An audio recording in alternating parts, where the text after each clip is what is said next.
Miller, Here. Daffer. I see that Cody Daffer is online. Turner, Here. Kehoe, Here. Morgan, Kirkman, Here. Selman, here, Van Acker Jr. Here. 7 present, 2 absent. Thank you. Report on council actions and communications. Christy, here doing this. Ronnie's on vacation or something? He's out with his family tonight, so we'll let him have it. Thank you, Chairman and Commissioners. There's only 2 to talk about tonight. One of them is the annexation and zoning to RS6 for Swainson's Hawk Arbor.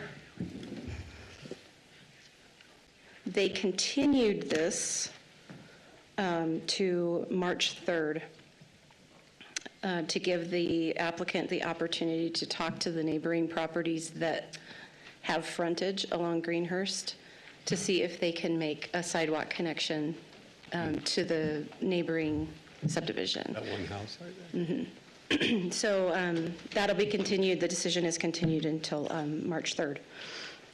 The second one is a variance for the Project Spud project. That was a parking variance. They have about 300 employees on site during shift change, and they have 500 parking spaces. The size of the building required 1,429 parking spaces, but they really only 500, and the rest of it is for truck and semi parking. So that was approved by City Council. And that's all I have. Do you guys have any questions? That's it? That's it. Okay. Thank you. Thank you. I would entertain a motion to adopt and approve the consent agenda unless there's any discussion. Second. A motion by Commissioner Kehoe and a second by Miller to Yeah, I will. approve the consent agenda. Any discussion on that? All those in favor, say aye. Aye. Aye. Aye. Any opposed? All right, motion carries. That is approved. We have 3 public hearings this evening. We'll go ahead and go over some rules. We have a couple of exceptions to the rules. Item number 2 and item number 3 are very complex applications, and we're going to allow the applicant 15 minutes to present their projects there so we can get through all of the items that are in those 2. What the order of operations this evening will be a 7-minute presentation from the applicant. They'll kind of tell us what their plans are for each respective project. Then we will hear from staff. They get as much time as they want to present the staff report, and which we've received and reviewed ahead of the meeting. Got them last week. After that, we'll open public testimony for each item. If you haven't already, make sure you sign up in the back if you'd like to speak for, against, or undecided on any of the items on the agenda this evening. And come up to we'll call you in the order you're signed up. State your name and address for the record for us, and then you have 3 minutes to give us your testimony, whatever's on your mind. Any questions you have for us, for staff, or for the applicant, direct those questions to us and we'll make sure and get them answered for you. After we get through the sign-up sheet, we'll call for anybody else that either has changed their mind and they want to speak. If they didn't sign up to speak, after we've heard from everybody here this evening, we'll bring the applicant back up to address any questions, closing remarks, or rebuttal to anything we've heard. They'll have 5 minutes to do that. We'll close the public hearing, discuss amongst ourselves, and render a decision on each item.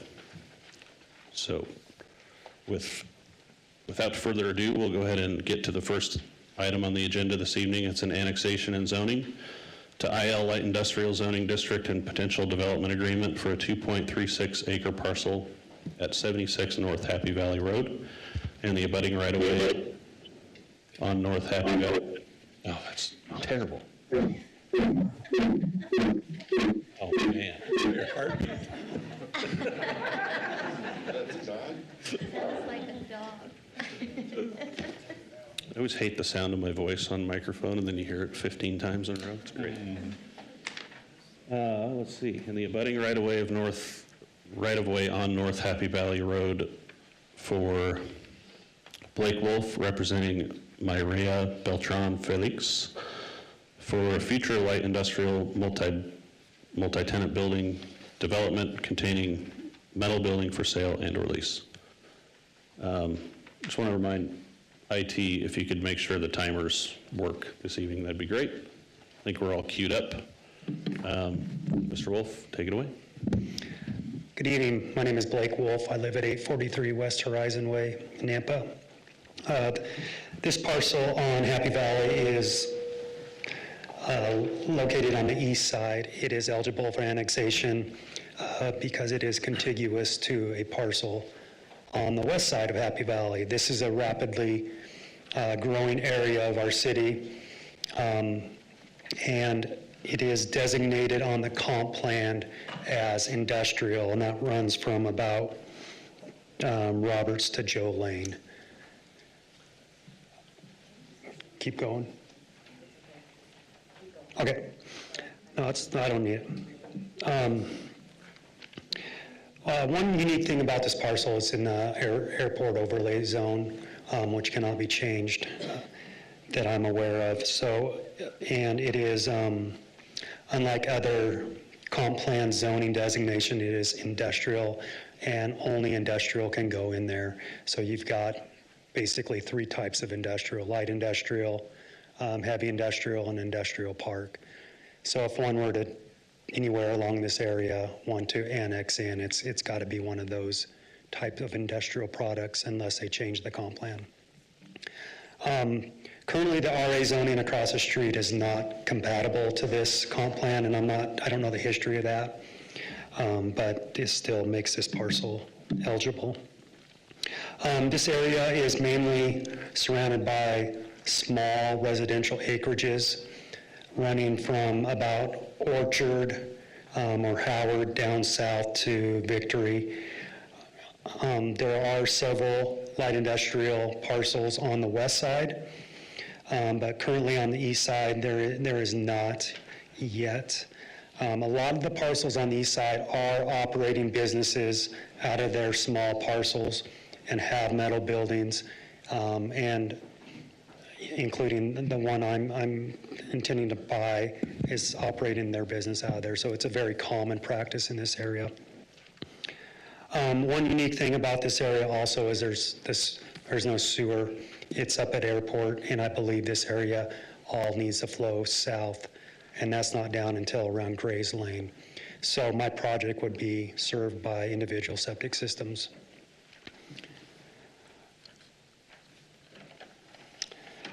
The product that I'm looking to do is individual under 10,000 square foot products for sale or for lease, and 2 to 4 buildings, lots of pavement. Light industrial is typically a less impactful to the surrounding land uses than, say, a heavy industrial. It's a lot cleaner. It's usually a service type company that uses them, lots of construction trades.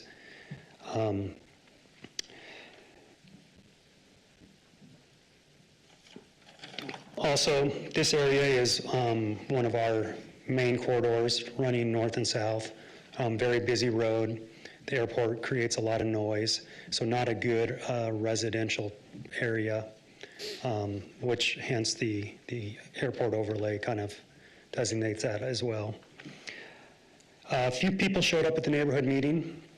Just a couple neighbors. One was also in your packet with their concerns about the multiple septic systems. This type of product that I'm proposing usually only has a couple bathrooms, and so very small footprints for septic systems. Currently, the parcel has 2 houses, so it has a foundation for a new house and an existing older house. The impact of our project would be very similar that those 2 houses would have as far as like a drain field footprint and impact. And then they were concerned about setbacks from their wellhead, which we have to follow strict guidelines. It's a 100-foot separation. We identify all of them during our civil work, and have those on the plan so we don't violate anything. If we're doing multiple septic systems, we will have to go through what they call a subdivision engineering report with Southwest District Health, and those will all be identified on that report as well. Yeah, that's about all I have, and any questions you guys have for me? Questions for Mr. Wolf? All right, we'll call you back up if we have any. Thank you. Staff report, Christie. All right. Thank you, Mr. Chairman and Commissioners. Christy Watkins, Principal Planner for the City of Nampa. As stated, the action requested from you this evening is recommendation of approval to City Council for the annexation and zoning to IL at 76 North Happy Valley Road. The surrounding properties, north, south, and east, are all Canyon County residential properties. To the west is RA, which is the Nampa Fire Station number 5, and just to kind of give you a little bit of history on how that got that way. It is a public entity, a public utility, and so it didn't need to take up the entire property. So if at ever, some point in the future, they decide to sell off the remainder of that property to be developed or something else, the RA zoning then forces that new person to come in and get the zoning that they desire and let us know what's happening. Since it's a public utility, so to speak, because it's the fire station, it wasn't required to have a development agreement for any kind of future development on the property. So this basically just gives us the opportunity to hear it again when they come back with something that may or may not happen on that property. So that's where that RA zoning comes from. But the entire area is designated as industrial, as he stated. So the surrounding uses, there are storage units, the Nampa Airport, the Nampa Fire District office, or station, excuse me, and Canyon County residential properties. The IL zoning district will be subject to the design review standards in Chapter 34, and frontage improvements will be required, curb, gutter, sidewalk, and landscape buffer. As he stated, city water is being stepped to the property, and a septic system will need to be reviewed and approved by Southwest District Health. So the comp plan does designate this area as industrial. It is adjacent to low-density residential, and we anticipate that because of the properties that are already developed out there, that will likely not ever change, and those properties will continue to be residential. Excuse me.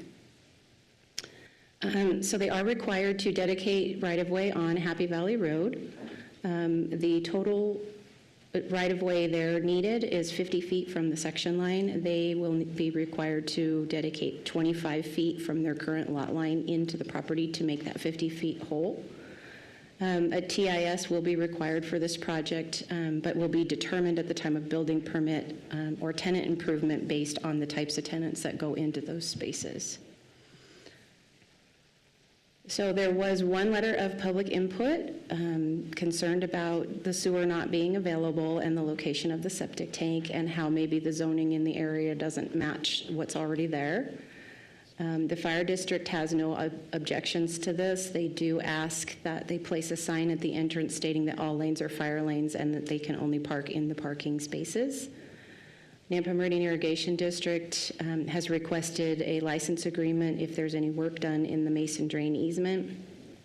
And engineering has listed all their standard right-of-way and utility requirements, and then I listed those as conditions of approval.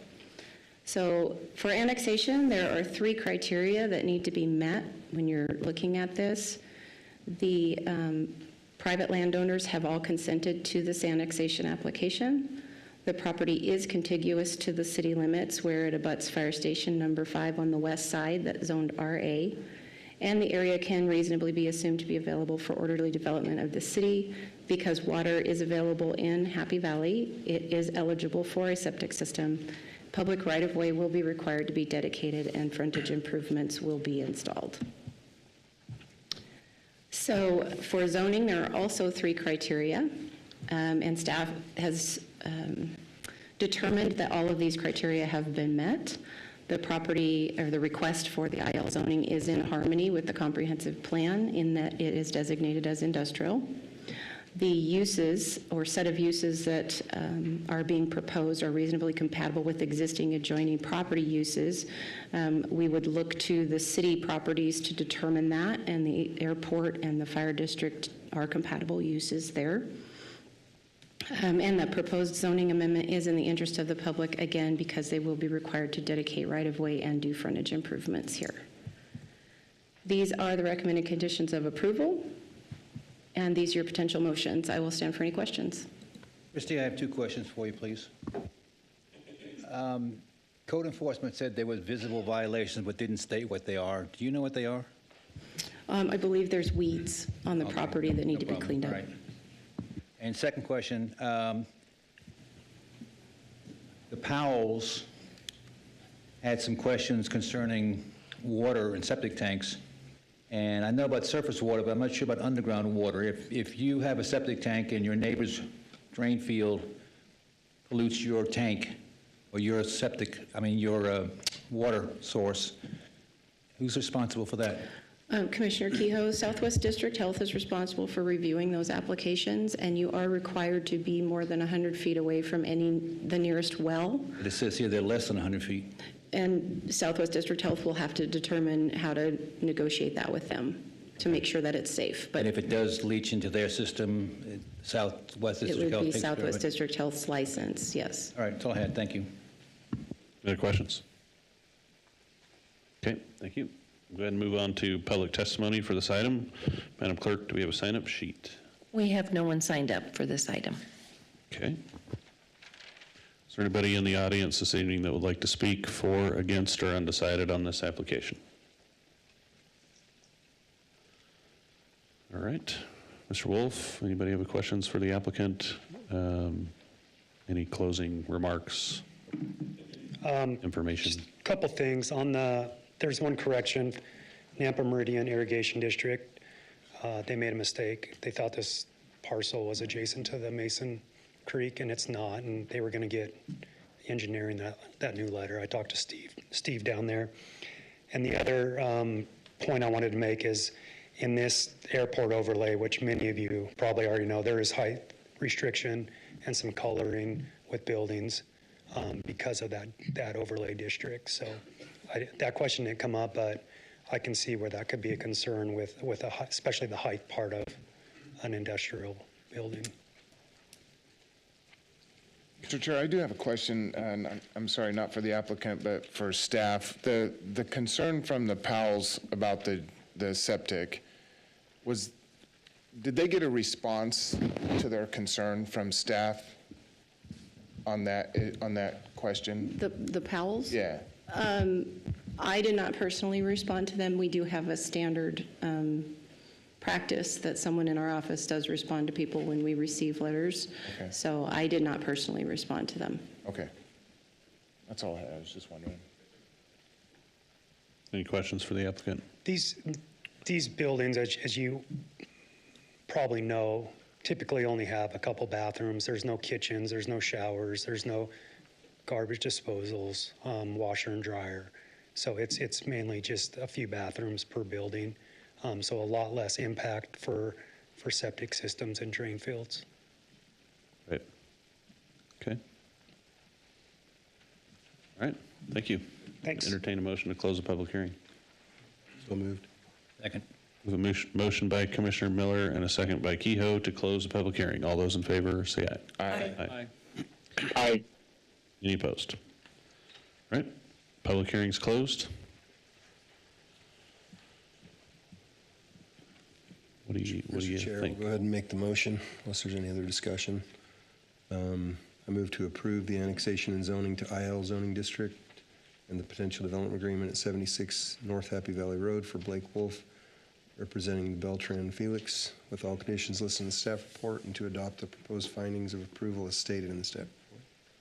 Second. We have a motion by Commissioner Miller and a second by Daffer to recommend approval of the annexation and zoning for this item. All those in favor, say aye. Aye. Any opposed? All right, that motion carries. That will go on to City Council. Thank you for your time. All right, next item on the agenda this evening is a conditional use permit for above-ground storage of flammable, combustible, and/or corrosive liquids, materials in excess of the quantities allowed by the bulk standards identified in Code Section 10-19-3.b on 116.11 acres in the IL zoning district.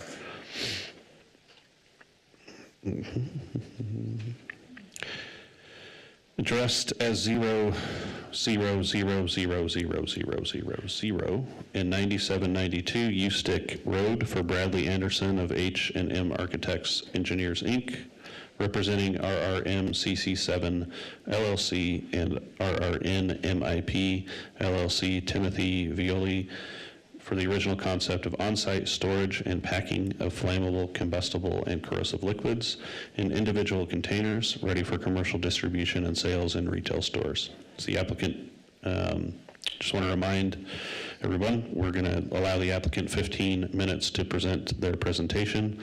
And is the applicant here this evening? All right.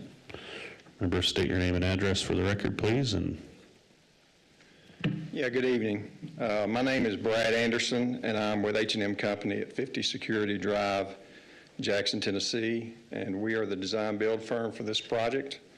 And this will be our 7th distribution center to construct for the Tractor Supply Company.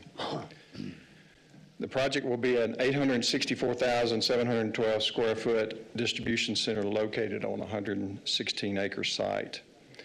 This distribution center will have the same products and processes that you would find in any of the Tractor Supply's 10 distribution centers located across the country. The building will contain rack and bulk storage of consumer products that are sold in Tractor Supply stores. These consumer products are shown in the accompanying photos taken inside the newest Tractor Supply distribution center. These are all consumer products that would be sold in a Tractor Supply store, and many of you have in your homes. The largest percentage of any one type of product in the distribution center is bags of animal feed, which you can see in this photo right here. There's just racks of animal feed. You can also see in the photos lawnmowers and fencing as other examples of products. This distribution center will replenish over 200 Tractor Supply stores throughout the Pacific Northwest. I want to be clear, this is not a hazardous or flammable material storage, manufacturing, or packaging facility, but instead will be a retail distribution center of consumer products. This facility will not process, manufacture, or package hazardous materials or flammable liquids. This facility does not receive or ship tanker trucks or rail cars of hazardous or flammable liquids or products. There will be no tank or bulk storage of flammable materials in this building. All flammable liquids received at this facility will be received in prepackaged individual containers ready for distribution to and sale in Tractor Supply retail stores. The containers will be shipped on pallets for storage in racks in the distribution center until they are distributed to the retail stores. And you can see those in these photos here of the materials that are on pallets, and they are prepackaged, sitting on racks ready to be shipped to the stores. Most of these containers will be 1 gallon or less, with a small percentage of these containers between 1 and 5 gallons. Examples of the products being stored in the flammable storage room are paint, acetone, antifreeze, paint thinner, de-icer, roach spray, brake fluid, engine cleaners, mosquito repellent, rust remover, weed killer, as well as many other products you would have in your homes. The purpose of this conditional use permit is to request approval to store these Class 1 and Class 2 flammable liquids in the building the building's flammable storage room in quantities more than the threshold noted in the zoning ordinance for the requirements of IL zoning. Any other distribution center or light industrial facility of this nature would also need to request this same conditional use permit.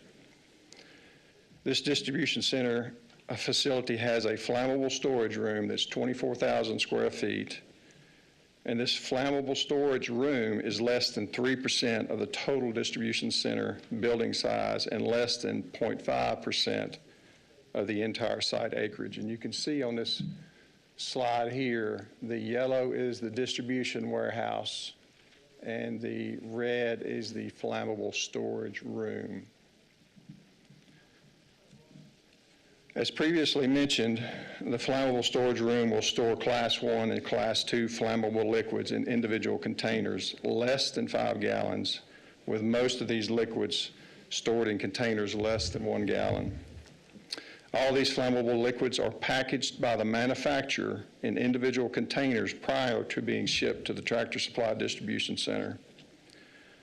The storage of these flammable liquids will be confined to the flammable storage room and will not be stored in any other part of the distribution center. The flammable storage room has been designed to exceed the requirements of both the International Building Code as well as the National Fire Protection Association. The distribution center as well as the flammable storage room are equipped with an ESFR sprinkler system as well as an automatic fire alarm system equipped with both audible and visual alarms.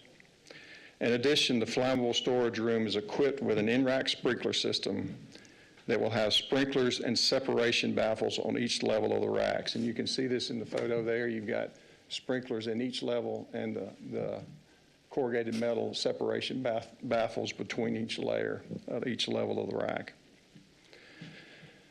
The flammable storage room also has added additional fire protection between the main distribution center building and extra fire barrier protection between the main distribution center building and the flammable storage room, as well as doubled the code-required number of personnel emergency egress doors out of the flammable storage room. The flammable storage room has automatic fire doors tied to the fire alarm system, and you can see here that the automatic fire door that would close in the event of any fire. These doors are separate the flammable room from the rest of the distribution center. The flammable storage room also has a fire hydrant located adjacent to each exterior wall and a fire department hose drop at each door to the flammable storage room. You can see that in that photo. Lastly, the storage room has a self-containing emergency concrete barrier storage should that be necessary to contain a spill of any liquids from the flammable storage room. And this is shown in the photo there.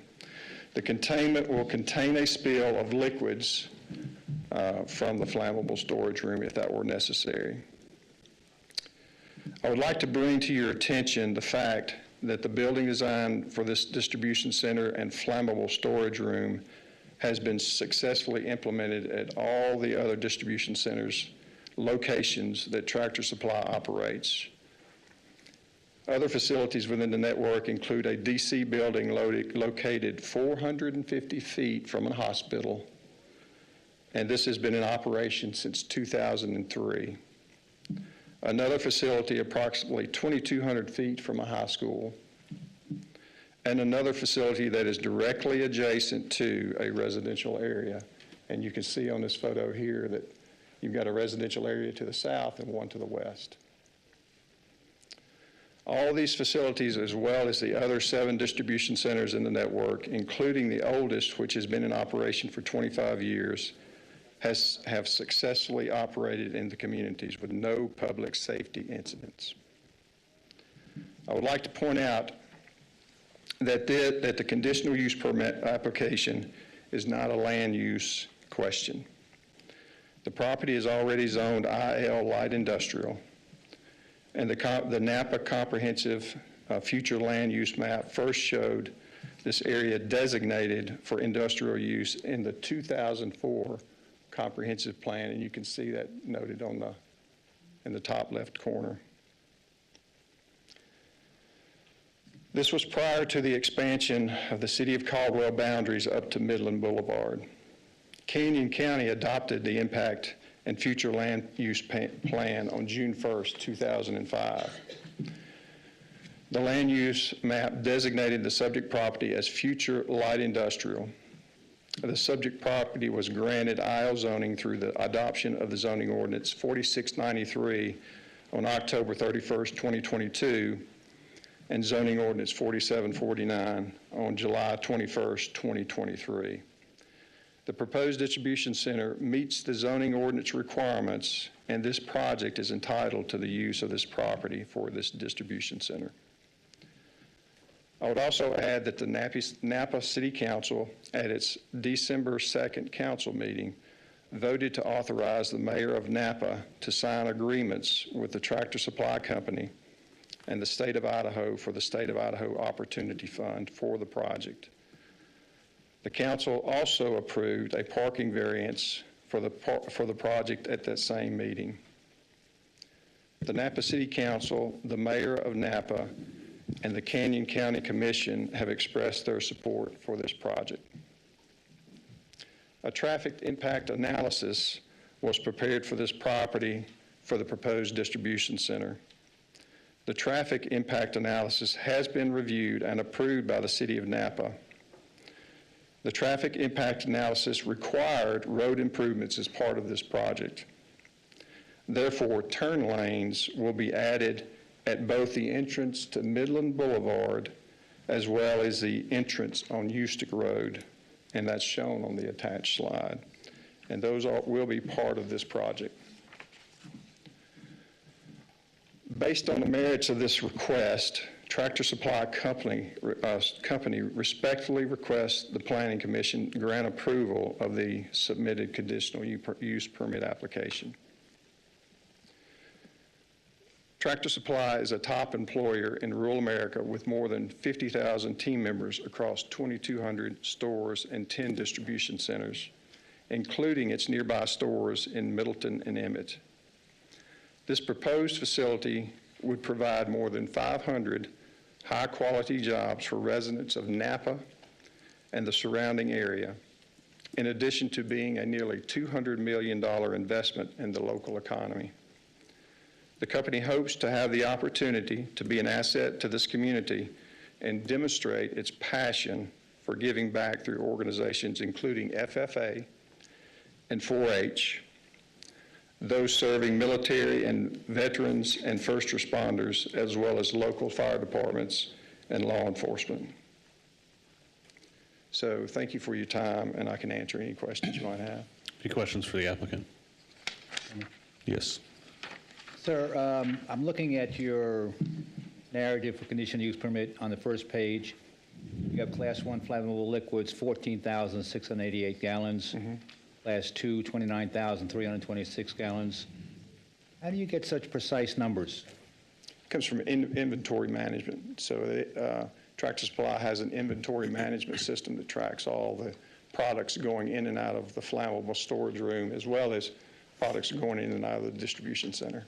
So that's the most you would have at one time? That would then? be the most. Okay. That would be the maximum. Okay. And that would only occur at certain times of the year. Most of the time, you would not have that many, that much. And also in your presentation, you showed where one of these doors will close when there was a fire or something. Actually, there's two doors, two fire doors that would egress in and out of that room, and they would be tied into the fire alarm system.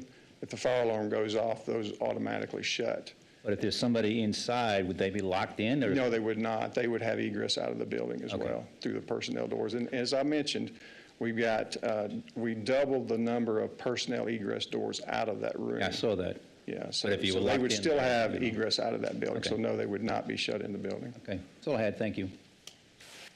Sure, I had a couple of questions. Okay.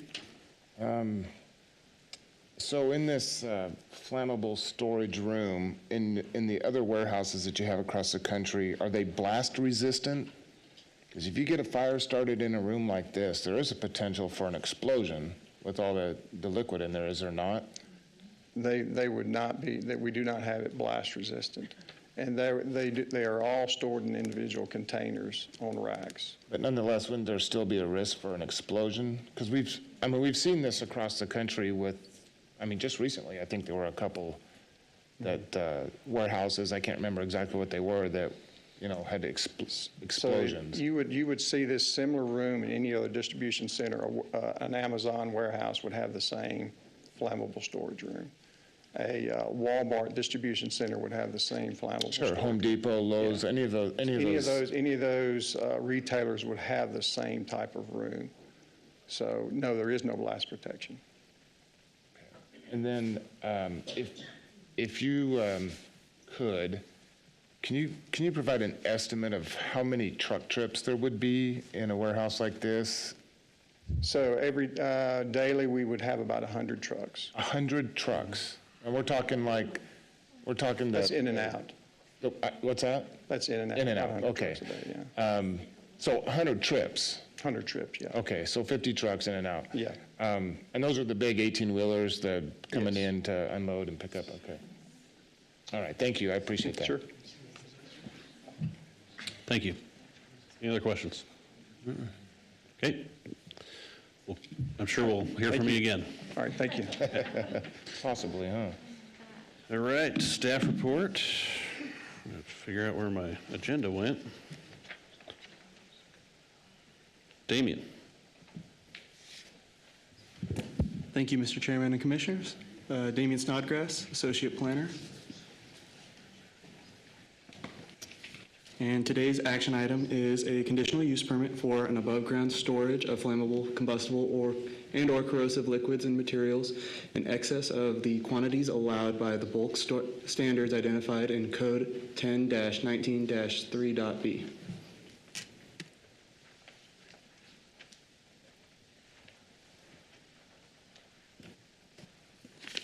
All right. To reiterate today's application, per 10-3-2 of Nampa City Code, a warehouse distribution center and wholesale is a permitted use in the light industrial zone. Today's application is only regarding the CUP for the above-ground storage. The intended use of the property is permitted, and this is only regarding the CUP that is requested.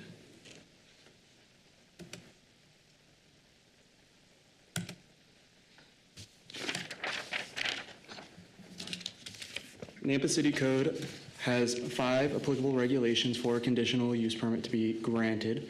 These 5 are that the proposed use is supported by the Nampa Comprehensive Plan, that the design and construction, operation, and maintenance of the property and project will not adversely impact the intended character and appearance of the general vicinity, that the proposed use will be served adequately by essential public facilities and services, that the proposed use will not be detrimental to the economic welfare of the community, and that the proposed use will not involve activities or processes, materials, equipment, and conditions of operation that would be detrimental to any persons, property, or general welfare by reason of excess traffic, noise, smoke, fumes, glare, or odors.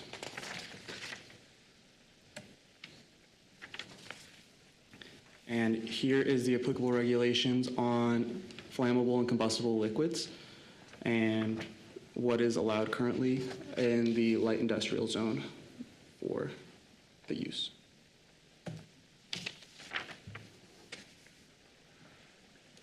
Here more is the special hazardous uses requiring conditional use permits.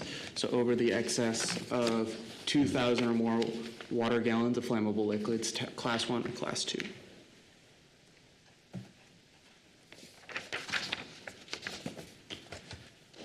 So the property details. The comprehensive plan designation for this parcel is industrial, and the current zoning is light industrial. The surrounding land use and zoning is to the north, we have county jurisdiction, which is some large lot residential. To the south, light industrial. To the west, we have county jurisdiction and a residential neighborhood. Then to the east, we also have county jurisdiction, which is farmland and large lot, single family. Public services, there is access to utilities on the property.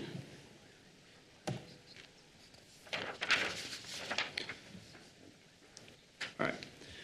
For correspondence, we did receive two major comments, one from Ron Johnson, the fire marshal, and the other from Michael Underwood with the building department. To summarize the first comment, if the fire and building plans are adhered to, then the development will considerably exceed the fire and building code requirements, and no additional mitigation is requested from the fire district. And addressing the comment from the building department, quote, "The organization supports the issuance of the CUP under the condition that the storage, handling, and quantities of all hazardous materials are compliant with provisions currently adopted by International Building Code and International Fire Code." Regarding public comments, most of the comments were regarding safety of the building, and there was a large number of public comments that were regarding the land use, which is not what this application is about.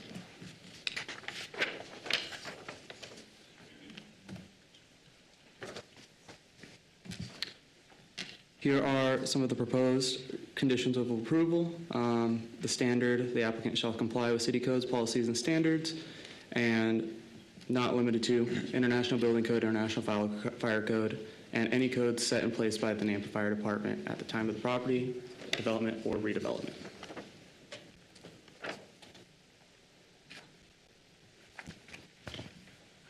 Here are the proposed findings for approval. First is the proposed use is supported by the Nampa Comprehensive Plan.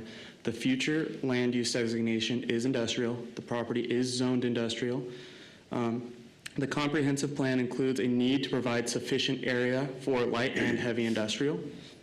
So in conclusion, this is supported by the Nampa Comprehensive Plan, and the Nampa Comprehensive Plan encourages industrial development and preservation of industrial land.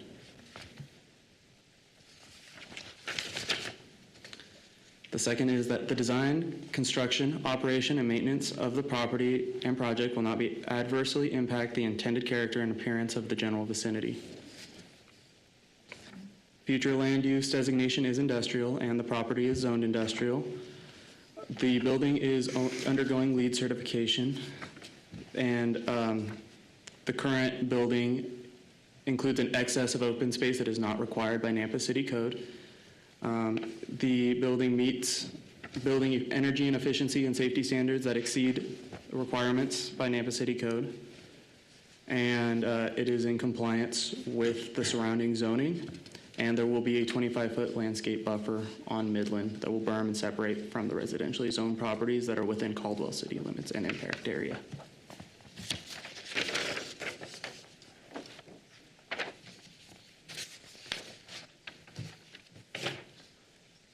Three, that the proposed use will be served adequately by essential public facilities and services. Currently, there is access to public services, sewer, water, and irrigation. Four, that the proposed use will not be detrimental to the economic welfare of the community. Defined by the comprehensive plan, the economic development strategy for the city of Nampa, Idaho, is based on three fundamental economic development principles. One, business retention and expansion. Two, business recruitment. And three, entrepreneurial development. In conclusion, the proposed use will not be detrimental to the economic welfare of the community as it provides jobs and services per the economic development strategy. Currently, the city is looking for revenue sources, including distribution. The proposed use will utilize industrial zone property that is currently vacant. And five, that the proposed land use will not involve activities, processes, materials, equipment, and conditions of operation that will be detrimental to any person's property or general welfare by reason of excess traffic, noise, smoke, fumes, glare, or odors. Currently, the building and storage area must be in accordance with the standards of International Building Code and International Fire Code and the regulations of the Nampa Fire District. The Nampa Fire District has reviewed the proposal and found the conditions that must be met in approval, and the fire marshal indicated that there's no detriments to these safeties if these conditions are met.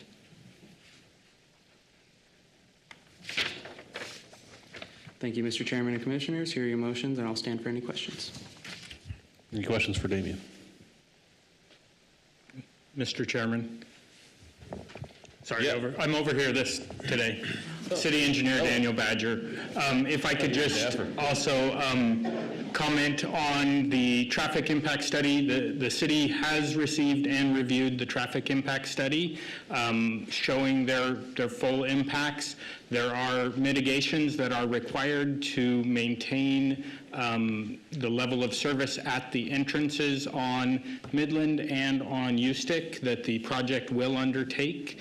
The traffic and therefore has been approved, and that is a function of the land use, not the item before you for the conditional use permit. The distribution center is an allowable use, and the traffic impact study has been reviewed and approved, and they would undertake the applicable mitigations, and so that's related to the land use rather than the conditional use permit in front of you today. Which is why I can't find it in here, right? Correct. While you're there, Daniel, do you know when ITD plans on having the light installed at Midland in 2026?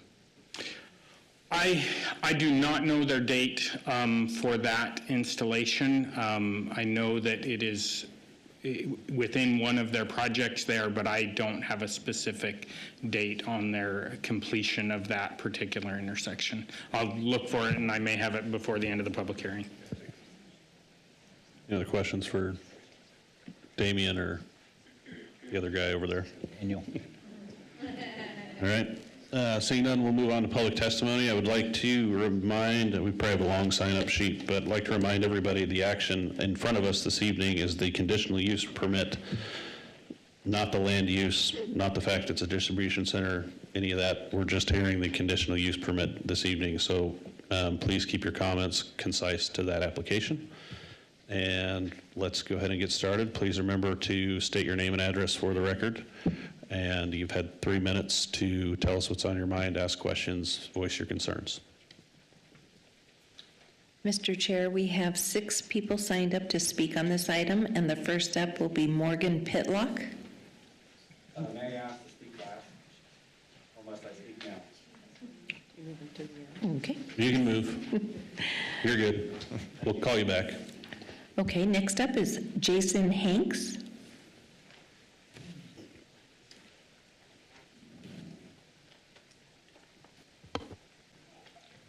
Good evening, Jason Hanks, 10382 Hazy Glen Drive, Nampa.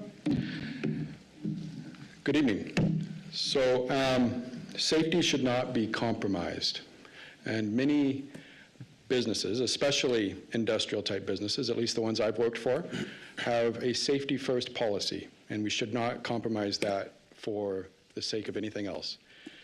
And so based on what's being proposed, I don't think that safety first is being followed. And I'm going to focus mainly on the transporting of this excess material. We have a lot more than the 2,000 gallons that's proposed to be stored here, and I think we need to think very carefully about how that gets to and from the facility. These aren't going to be one 5-gallon container here, one 5-gallon container there. They're going to be truckloads of these 5-gallon containers. 1-gallon container, whatever it is, they're going to be truckloads of them. And they've got to go somewhere. And where are they going to come from? They're coming from I-84. And there's 3 options to get to the facility and 3 options to get back to 84. One is through Northside, and we know what mess that can be.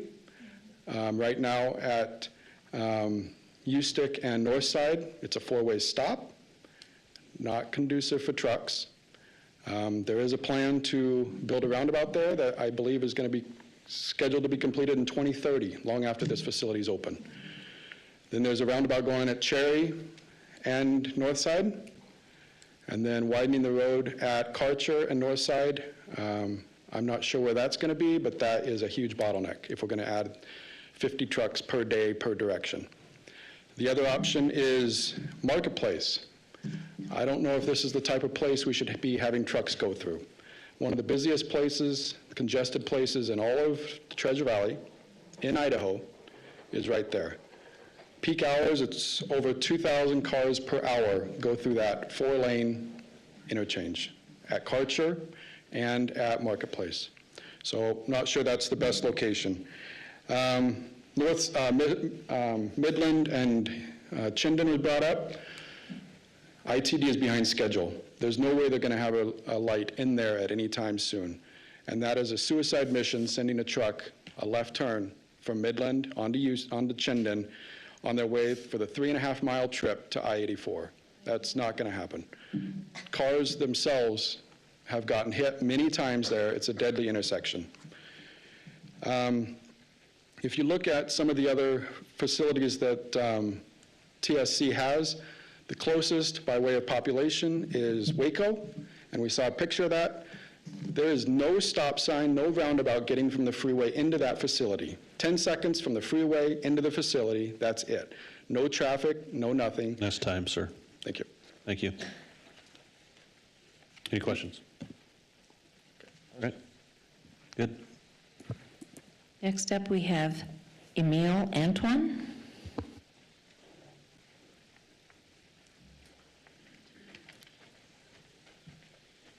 Good evening. Good evening. My name is Emil Antoine. I'm at 18217 Troutman. Members of the commission, I'm here to request that the CUP be denied. Those of us living in the vicinity have had little time to prepare or notify other property owners in the area. Otherwise, you'd see a lot more people here. This facility is incompatible with the surrounding area. Planning is a continuous process and must be adjusted as conditions change. The fact is, this property now lies in the middle of a residential area. In considering Tractor Supply's request, please remember that the first duty of government is to protect the health and safety of the community. Our arguments that you will hear this evening are in line with the city code. 1025-1 states in part, consideration, and this is of the conditional use permit section, consideration involves, among other things, the size of the area required for the full development of such issues, the nature of traffic problems incidental to the operation and the use, the effects such uses have on any adjoining land, and the growth and development of the community as a whole.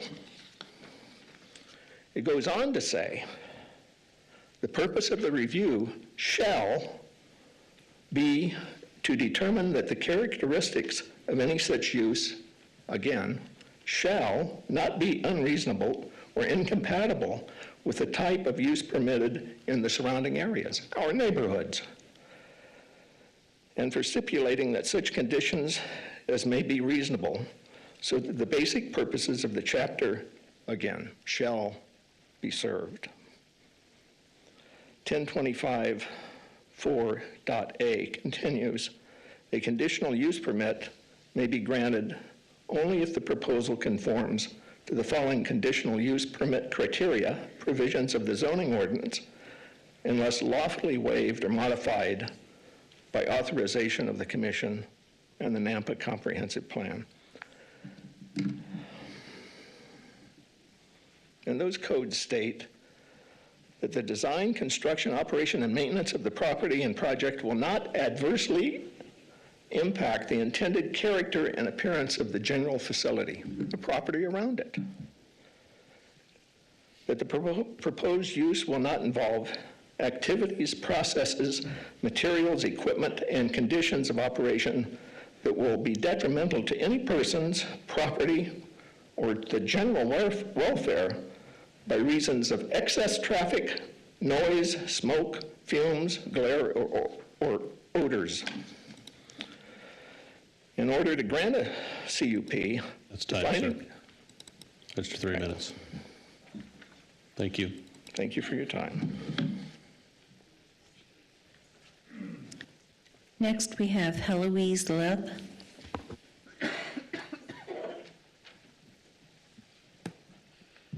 Good evening. Too loud. My husband, John, and I reside at 10070 Iron Gate Drive in the Arbor subdivision. Thank you if the mayor were here, honorable mayor, city council members, and members of the community who've sacrificed busy family time to be in attendance. I am only focusing on item 10-25-4A2 of the conditional use permit. It's our belief that the design, construction, operation, and maintenance of the property in question will adversely affect the character and appearance of adjacent multi-home tracts of lands, as well as the traffic flow. I know we're not supposed to discuss traffic, but the schools, which are immediately in the vicinity, this area of the modification of the CUP is already surrounded by the traffic, including school bus path, combined with everyday traffic, all of which backs up beyond Linden, remains completely clogged at Chinden and Midland Boulevard every morning and every evening. I'm glad that there appears there will be a right lane provided by the developer for their access into their project. It's my opinion that basic planning would dictate additional proposed mitigation to the developer for a roundabout, especially considering the future 24-hour trucking being added to an already stressed 2-lane roadway. We respectfully request denial of the modification to the conditional use permit or a substantial postponement for this consideration for the following reasons: time to review the traffic studies ourselves and review an environmental impact report, as well as time for the neighbors in the vicinity to give their attention to this proposal. Thank you very much. Thank you. Next up, we have Angela Brinkman.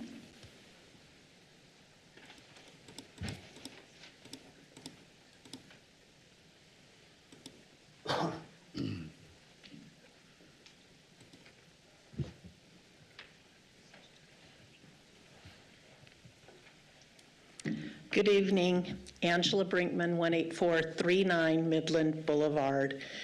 We live exactly directly across the street from where they propose to put the flammable containment area. Why would this be on this side of the building versus the other side near the railway where there is currently nothing? If you look up the map, our house and our shop are directly across. Okay, that's my first concern. Could that be moved east, away from Midland, away from the residential? My second concern is we have 2 residential wells. Our well water depth was measured just a couple years ago. It's at 15 feet. Very, very shallow water. So we're concerned that any potential contaminants, even from the 700 semi-truck parking spaces that we were told would be there, what's going to happen to our water, okay? Is there a specific plan from both Nampa City and Tractor Supply that would address monitoring the quality of the water and remediation if necessary? We know a family from Hinckley, California, and that water contamination case was made famous by the movie Erin Brockovich. Multiple members in that family have died of cancer. We also know somebody, the Scott family from Clovis, New Mexico. They were involved with their dairy. They had to kill the entire herd. Look it up. I've got a copy if you're interested. Big thing with the United States Air Force. Okay, then the fire department. We were told that we are from the Flamingo Fire Department. Think about where Flamingo is, and they come through the Karcher interchange there is very busy by the boulevard, over the freeway, through Marketplace. I see a big delay in case there's a problem. My next question would be fire inspections. How often? Announced or unannounced? okay? Because we all know, I used to work in a hospital for 35 years. JACO's coming, we know when they're coming, and the world changes, okay? And then everything goes back as soon as everybody's gone. They are proposing a turn lane, which will be just past our house, but the traffic is regularly backed up from Linden almost all the way to Ustick, way past our house. I have a hard time getting out sometimes. So while they're going in, why would you not make them widen the road the entire length? That's time. So that there could be 2 lanes. Thank you. Next, we have Bob Brinkman.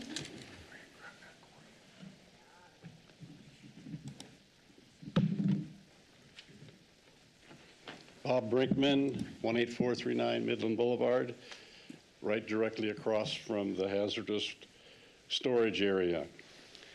But I would like to make you aware of what has been said tonight about in the CPU 1025-4A, where it says, and it has been mentioned already, but it doesn't jive, that the operation will be detrimental to any persons, which is, we're persons, we live right across from it. Property, we have property right across from it. General welfare of a reason by excessive traffic, and it was mentioned, even asked tonight, how many trucks would that be? And he said 100. And then they say it's been approved, there's been a traffic survey done. How does that doesn't jive. There will be excessive traffic, truck traffic. I don't know how else you can read that. And the noise, the smoke, the fumes, the glare, there's going to be some of that too. And then the response time for the emergency, if there was an emergency, and we know they happen. We've like you've mentioned, they've been around the country, they happen. What is the time frame for them to get there? Also, it was mentioned that there was a traffic impact study. When was that study done? I have a hard time believing that was done in the last year, because traffic has increased immensely in that amount of time.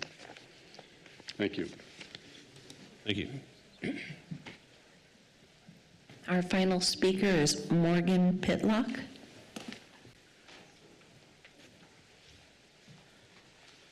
My name is Morgan Pitlock. I reside at 10290 Melgrain Street in Nampa. Just to give you a background, I'm a commercial property manager, and my background education is I have a master's in public administration in state and local government, so I've taken some classes on this and have training in it. My neighborhood has brought you the question of compatibility amongst many concerns with safety, traffic infrastructure, noise and light pollution.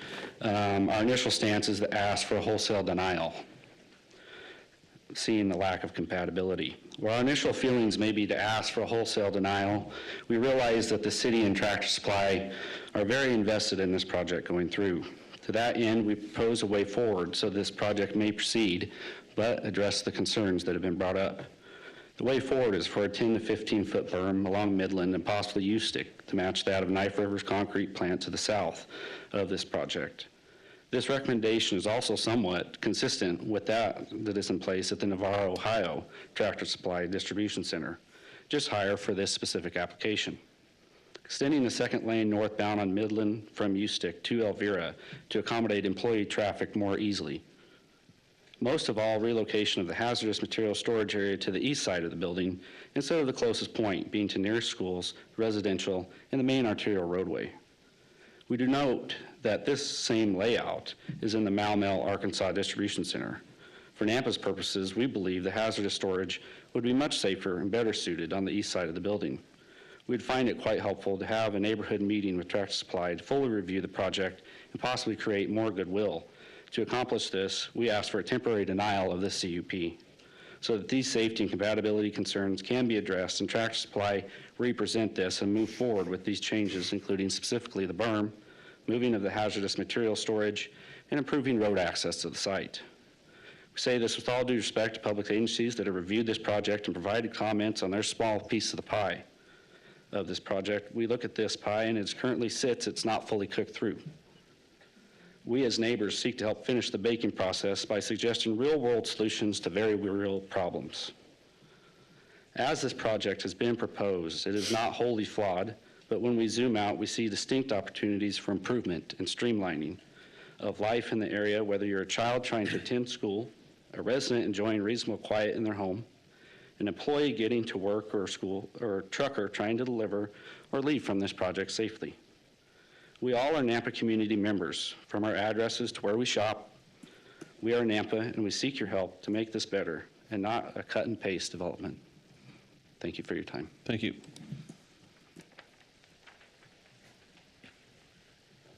There is no one further to sign up. All right, thank you. Is there anybody else who would like to speak this evening for, against, or undecided on this application? Come on up, state your name and address, so we'll just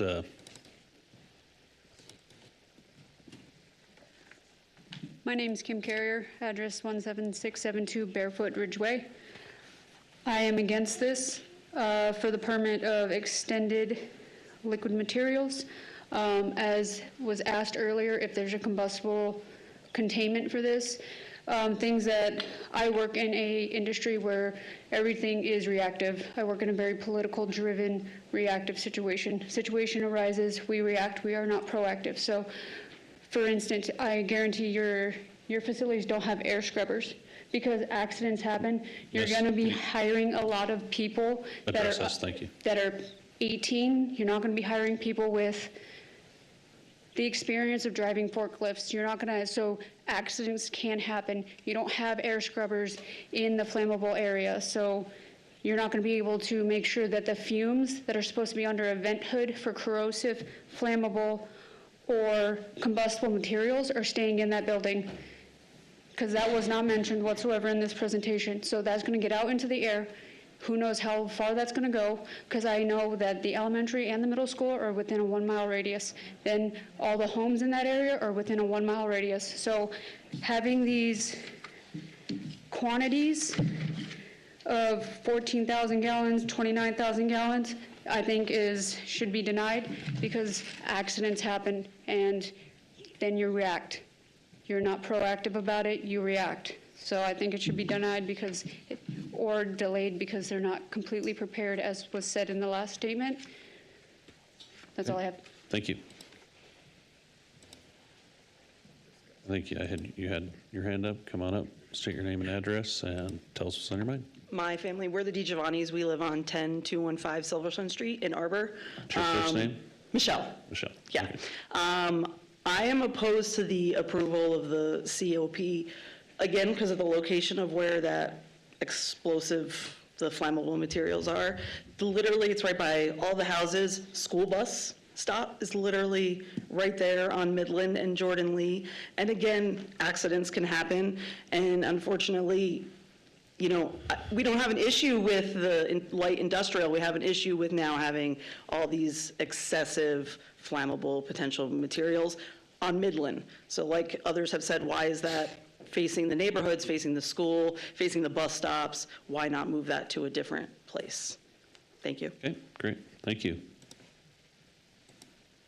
So a hand in the back, sir. Come on up. No, we got one more public, or maybe one more. We'll see. I might be the last, I'm not sure. I wasn't planning to speak, so thank you. But my name is Brendan Harkless. I live at 18264 Hush Creek Way in Nampa, Idaho. So we've heard about many of the concerns related to this requested conditional use permit. I'll be pretty brief because of that, but we understand that this is land zoned light industrial and understand the benefits to this. However, the specific requested conditional use permit is just simply not compatible with the surrounding areas, really due to safety concerns. So Middleton Road, I think it was just mentioned, serves as a bus stop multiple times a day directly across from the proposed project spud. We have several schools directly within the vicinity. It's just simply not safe. We heard from the H&M representative today, just recently, that the fireproof room is not blast proof, right? And among the many mentioned materials that are going to be stored here, I'm not totally surprised that propane was not mentioned in that, but it's going to be a significant volume of that. So very concerning with bus stops being on Middleton Road, or Midland Road, sorry, directly in line of sight of the proposed building. So again, ultimately, we understand that it's zoned light industrial. We understand that that's not going to change, but we also understand that Nampa is a growing and desirable area, and there will be many projects, many types of distribution centers that do not need or require this specific conditional use permit. So that's all I have. Thank you. Anybody else? Yes, ma'am, come on up.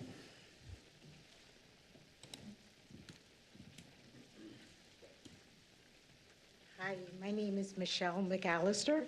I live at 18353 Pine Grove Avenue in Arbor. And my biggest concern is the volume of the corrosive, flammable materials being stored. He compared it to like Walmart, Fred Meyer, Amazon. They don't carry that volume that they're speaking of right here today. So my heart is beating fast because it places fear in my heart and concern for my community, my grandchildren, and everyone else's children. So I'm opposed to that happening. Thank you. Thank you. Anybody else who would like to speak? Yes, come on up.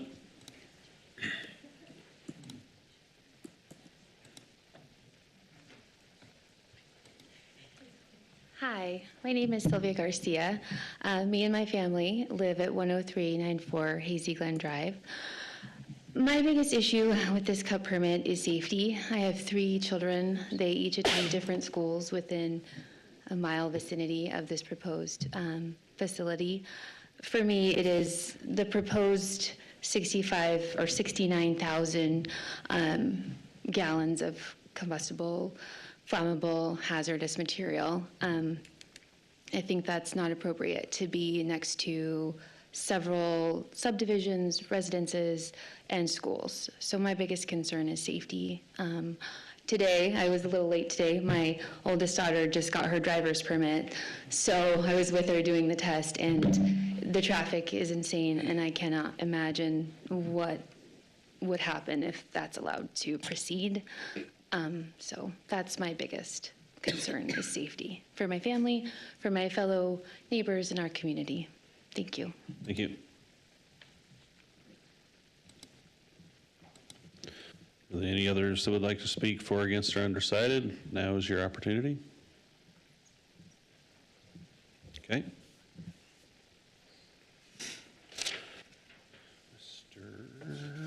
Forgot your name, sorry. Mr. Anderson, that's a tough one, Anderson.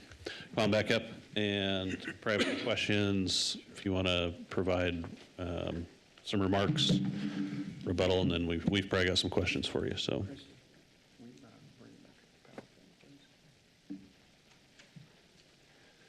So first off, I'd like I appreciate everybody's comments and giving us the opportunity to address those and address your comments. I'm going to go back to your question about blast resistance. So as we mentioned previously, all of the products coming into this building are individually stored, individually contained in small containers. They're coming shipped in boxes on pallets. And so the International Building Code does not require a blast containment for this type of facility because the commodities in this building do not require blast protection. So it's not a situation to where you would require that. And with these individual containers, those are not prone to explosive condition like that, and that's why they don't require it in the code. I will add this one thing too. we're going to have tilt-up concrete panels for the walls. So those walls are going to be 8 inches thick, reinforced, or 9 inches thick, I think, 9 inches thick, reinforced concrete. So, I mean, that's a substantial structure in and of itself. So even though they're not required to be blast structures. So also, as far as the amount of material coming into the building, we mentioned 100 trucks a day. Those are mostly consumer goods, mostly fencing. Most of that is animal feed. The large majority of those trucks coming into that facility are trucks with animal feed. Only a small percentage of those trucks are going to have flammable materials in them. So the way it works is when they come into the facility, they'll come into to the receiving side of the building. They'll offload those trucks, take them into the distribution center, store them in the racks. Then they will get orders from stores. And then they'll take those materials off the racks and palletize them on a rack going specifically to that store.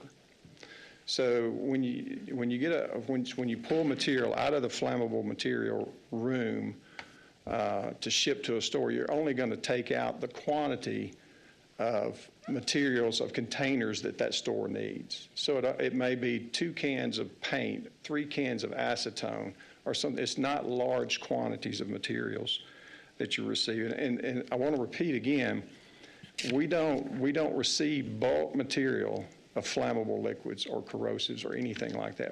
It's not that type of facility. There's not going to be a risk of contamination of groundwater because we don't have any process here. Everything is distribution to the stores. So we don't unpackage material in this facility. We take it as it's packaged from the manufacturer, put it on a pallet, and send it to the stores. So we're not going to receive large bulk quantities of these materials. As far as traffic goes, one thing I want to point out, other way. To the left. Gotcha. Well, there you go. You have to do a little dance, too. There we go. So one thing I want to point out on traffic. So Midland entrance is only going to be employees coming into the employee parking lot. Only employees are coming in that entrance. Trucks are coming off of Eustic Boulevard, which is totally opposite of the residential areas. Now, they're likely to come in from that road, and I can't think of the name of it, where the sugar plant is. They're likely to come down that entrance and into Eustic. So that's where all the trucks are going to come in to the facility, and they're going to go into the facility that way. So we don't have any process on this site. So we have no smoke, no fumes, nothing that would be associated with a process. It's all contained inside the building. So you're not going to have those issues. As far as the berming, we already propose a landscape berm along Midland Boulevard and Eustic. It's a 25-foot easement that we're granting to this, that's a 25-foot easement, and we have landscaping as well as a berm in there for screening of the facility, both from Midland and from Eustic. And I want to go ahead and bring it up one more time that it's not a land use issue. We're talking specifically about the conditional use permit here tonight. But I will say one more thing about safety. Tractor Supply is very serious about safety and risk management. And I think Scott with Tractor Supply would like to say a word. But safety is very important to them. The safety of their employees and the community are all important to them. So they do have comprehensive plans, both for mitigation of any kind of accident, but just the normal safety of everyday employees working there every day. Okay, Scott, would thank you you. like to say something? Your time's up. Okay. All right, fine. Thank you. Mr. Chairman, Yes. that's up to you to determine Yeah, if I you know. want to allow one more person to rebut. Yeah, we got questions for you. Yeah, if you got any questions, I'd be glad to answer those as well. Yep. I've got a few. So you mentioned a berm. How high is the berm that you're The proposing? in berm's about Midland and a Eustic? little over 3 feet, and so Quiet, we're going to have, please, guys. and then we're going to have landscaping as well for screening between the facility and and Midland Boulevard, as well as Ustick. All right. I just had a general question on the location of the flammable storage room. Why on that side of the building and not in the back? So I will address that. There's docks in the back, or Yeah. push it back toward the dock high side on the, So the flammable storage room is located where it is because of operations of the facility. It's located on the shipping side of the building, and they receive product on the south, and they ship it out on the north side, or the flammable storage side of the building, which would be the west. So that is there strictly based on the flow of operations in and out of the facility, as well as the trucks being able to exit out onto Ustick Boulevard. So there is a specific reason to have it there, and that's why it's located in that location, is to support the operations of the building. is it a cross-dock facility? No, it Docks is not on a both cross-dock. sides? No. It has docks on, it's not a typical cross-dock facility that you would call a cross-dock, but we do have docks on both sides. Okay. The receiving docks are on the east side, which is the bottom. Got it. Shipping is Okay. on the top, which is the west. Mr. Chair, can I ask just a follow-up question to that, Mr. Chair? Sure. So would it be feasible to just flip the whole thing around? The whole site- problem, the site plan we that you did have look right at there. that. We did look at that originally when we were laying this building out, but it has trouble fitting on this site. This is it's a narrow site, and this was the best option to fit it on this particular site. So, To make this site work. And I will add, we looked at sites in 5 different states, and this was the site that Tractor chose because they wanted to be here. This is the community they want to be in. Mr. Morgan, you guys? yeah, so when you say it's not a typical cross-dock, does that mean, are there 18-wheelers on both sides? Yes. Okay. Just, and then the little bump out that you're showing is the flammable storage, that's still all going to be tilt up? Tilt up, yeah, the entire building will be tilt up. Okay. So tilt up, Not just the main 2 box, tilt but ups, even the, or Even the flammable storage room will Yeah, be okay. tilt up. And there is a fire barrier between the existing distribution center, the main distribution center, and the flammable storage room. It's a 2-hour fire barrier. just clarifying that even on the outside of that, that's facing Midland, that's all 9-inch concrete? Yes. As well? Yes. Chairman? yes. Christie, do you have a aerial view or another view that shows the surrounding area where these schools they were talking about, where they're located in conjunction with this building? I can have Damien pop his presentation back up. You do that, Damien? Do we have any other questions for the applicant? Yeah? Go ahead and finish what you were headed down a list. I'm good on questions for the applicant. I've got some questions for staff, but Okay. I'm good so far. Yeah, Mr. Chair, is, Mr. Anderson, the hours of operation, is this a 24/7 operation, or is it? I'm going to let Scott address that question. He's better equipped. He's directly involved with the operations.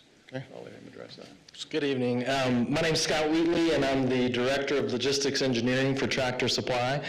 And first, I want to thank you guys for allowing us to be here tonight, Planning Commission members.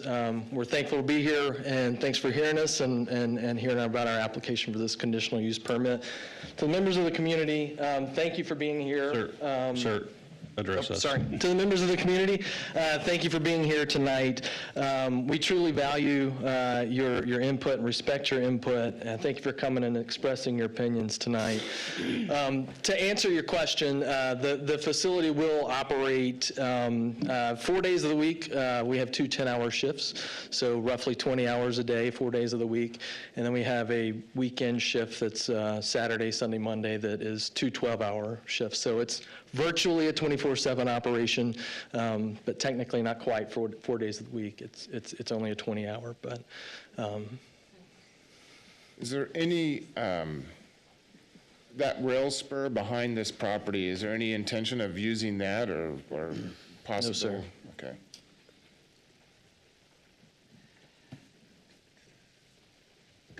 Right now, Mr. Chair, that's all I have. I had another question, but I think I'll hold off on it. Okay. Hey, Damien or somebody, can you point out where the storage facility is? This area highlighted in blue, that's going to be the project location. And here is the zoning map for everything around it. This is the. Where's the storage area of the building? Put the cursor where, Just put it approximately where the building would be. Where the storage room would be. storage piece. About where? Storage piece would be approximately here. So it would be on that side of the building, okay. All right, thank you. Any other questions for the applicant? And Steve, you were asking where the school was in relation to Yeah. that. You can see it right there, right? White building, yeah, okay. That's what I Just thought it was. making sure. Thank you. Appreciate you pointing it out.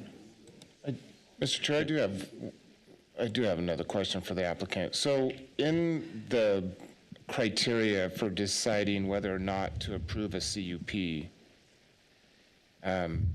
is the design, construction, operation, and maintenance of the property and project will not adversely impact the intended character and appearance of the general vicinity.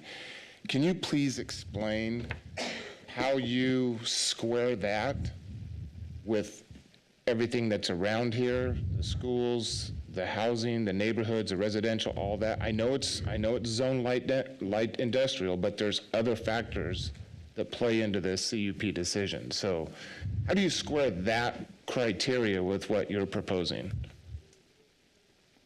So as I mentioned, and I'm going to go ahead and repeat it, you'd mentioned that as well, but this has been on the comprehensive plan since 2004 as light industrial. And our facility does meet all the requirements of light industrial. And it's a distribution center, it's warehousing, and we do meet that. So we do, as part of, as Scott mentioned, being a good neighbor, and we're going to do everything we can to work with these neighborhoods to make sure that we are compatible and are respectful of their properties. So that's why we're putting in mitigation as far as landscaping berms and landscaping easements, buffers between the neighborhoods and our facility on Midland Boulevard and both Eustic as well. And we're willing to work with the planning department if we need to do a more robust landscaping buffer.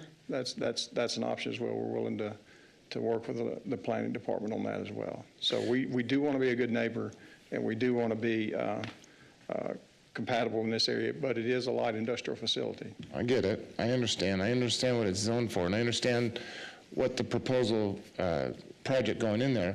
But again, there's some other factors that come to play in my mind, and that is, and I know that's, traffic is something that we're probably not supposed to discuss here, but that you can't help but So as far as the traffic's concerned, the requirement on us by the city planning and the city engineering department is to provide a traffic study.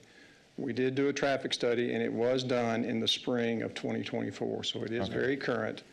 They did get current traffic counts on Midland and Eustic, and I can't remember, I don't have the report with me, but they had specific points that they had to do traffic counts in the city that were requested by the City of Napa Engineering Department. We complied with that. We provided a report, and we are complying with the results of that report, which says we have to do mitigation on the site. We had no rebuttal to that. We agree with that, and we're going to provide those mitigations because it's going to provide not only safety for the community, but safety for Tractor Supply team members. So we have done what's been asked of us, and we are providing the required mitigations as far as traffic. Any other questions? All right, thank you. Yeah, thank you. Make a motion to close public hearing. Second. The motion by Commissioner Miller and a second by Morgan to close the public hearing. All those in favor say aye. Aye. Aye. Any opposed? Aye. Motion carries. Public hearing is closed. Mr. Attorney down there, can we take a break for 5 minutes? We got a request from the city clerk for a break at 7:30. Is that okay? All right, we'll come back and deliberate. We'll take 5 minutes. 7:35, we will be back.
Started again, come on back in and take your seats as soon as possible, yeah.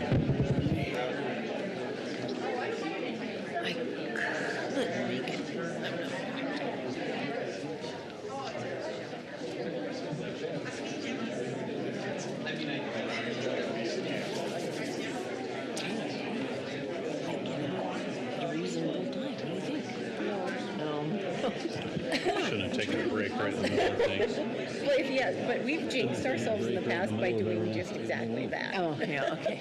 Yeah, it's probably going to go till, it's going to go till. Thank you. Thanks for the break.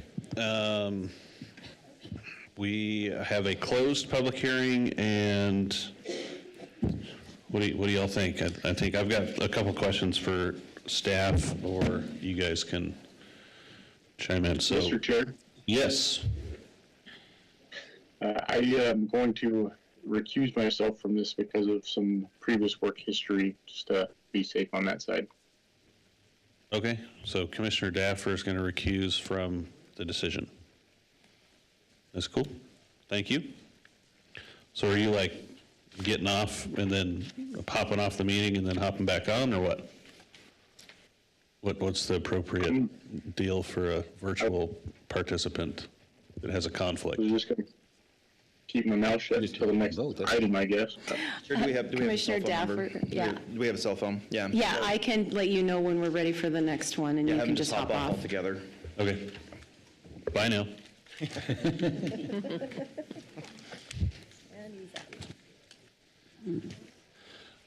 All right, so I saw the fire marshal in attendance, Mr. Johnson. There was a question about closest fire department to this facility. I just had a question on where that is, response time. Pretty sure I know where it is, but just for the public record. Chairman, Commissioners, for the facility itself, it's actually Nampa Fire Station 3, and it's about a 6-minute response time. I believe I tried to look it up right before I came up here. And then for the residents across the street, they're actually served by Caldwell Fire Station 3, and they have around the same type of response time. So. Coming from which direction on the Coming- Nampa Fire 3? On Caldwell Fire 3 or Nampa? No, Nampa. Nampa Fire 3. We're coming from Birch and Franklin, so we're coming from the east. Gotcha. That's what I thought. Okay. Yeah. All right. I was going to read off your comments, which I will still do unless you want to take care of them yourself, because I think it's very pertinent what you said in our discussion, so that the commissioners and the public will hear what you've commented on about this application. Sure. You mind if I do it, or do you want to do it? You can either ask me each point and I can give my Let me just opinion. read it off. You're However you assuming he wanna do hasn't it. memorized. Yeah, right. So I can kind of go through it by memory of what I Well, I gave don't you. want it the whole presentation. I mean, the highlights is what I like to read off, but I'll wait a minute before I do that. It's any other questions? Okay. Mine's not a question, it's just comments. That was the only question I had for fire. Any other questions for fire while he's up here? Steve, go ahead. I'm sorry, Commissioner Commissioner Make Kehoe. comments concerning what he had said in his staff. Okay, gotcha. I think we're good then. Okay, so I'll have a seat and you can call me back up after. Yeah. Yeah. We'll wait till you sit down. If I then we'll call you. misspoke, if I misspeak, just throw an axe at me, okay? Yeah, perfect. Okay, Christy or Damien, you might know this. How tall is the berm around Knife River? The landscape berm? Chairman Van Acker, that property is in the county, and we were not involved in the development of the outside of it. I know that is an incredibly high berm. It completely screens the property, so I would have to say it's probably 20, 25 feet tall. It's a big one. The applicants, kind of volunteered that they're open to looking at more robust screening on the landscaping side. Is that something you would think would be appropriate, or is the 25-foot buffer adequate for the Commissioner project. Van Acker, when this was annexed into the city last summer, that berm was a condition of approval at that time. For safety purposes, if you felt like that was appropriate, you could certainly put a condition on it. If it's something that you want to maybe negotiate with the applicant, you could reopen the public hearing and have that conversation with him. Okay. Mr. Chair, the berm is likely only 10 to 12 feet tall, I believe.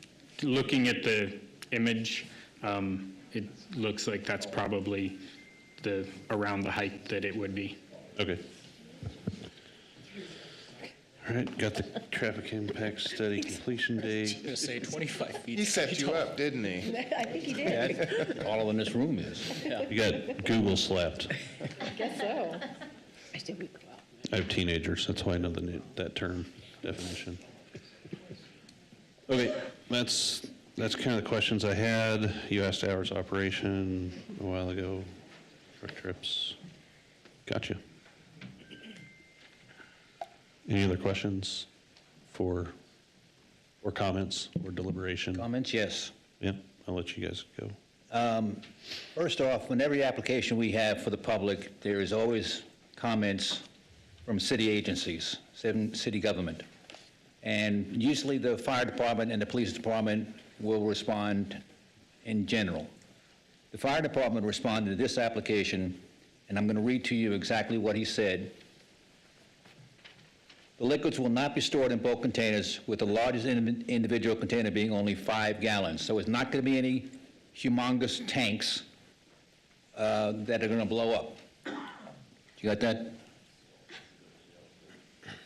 The storage of liquids in bulk, in smaller containers rather than bulk containers, eliminates the chance of a bulk spill and slows fire growth considerably. So if there is a fire, it'll be a slow-moving fire rather than a mass explosion. Hey, Steve, can I just clarify? What you're reading here is not his findings, but his conditions, right? Yes. Okay. This is what their comments. I might have misheard you. Okay. I thought you were saying this is what he was saying was the truth rather than what he is requiring them to do.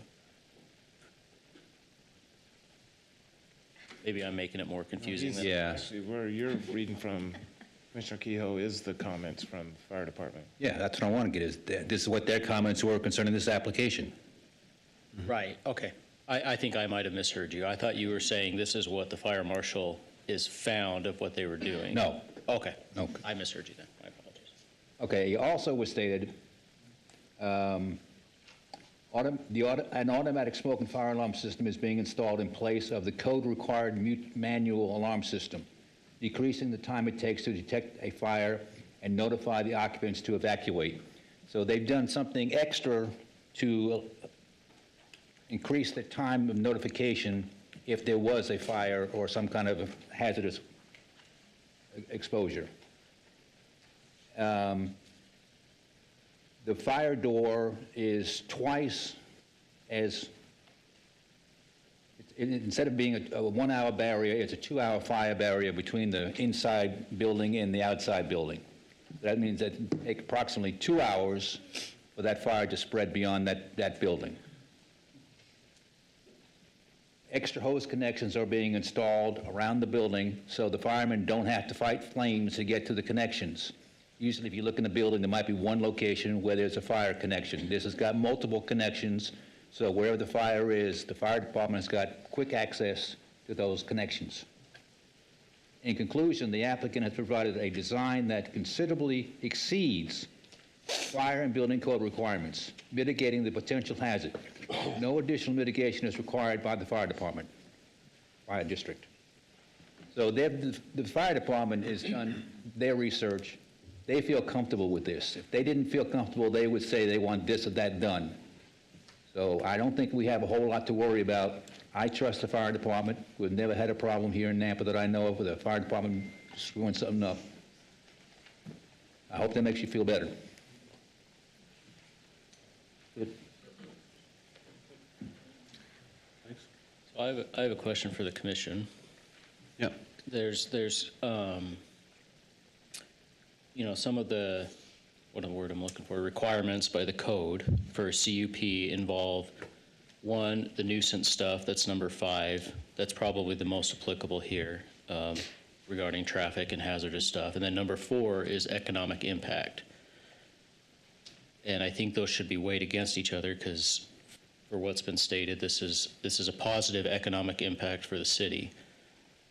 And it has to be weighed against the negatives of the nuisance.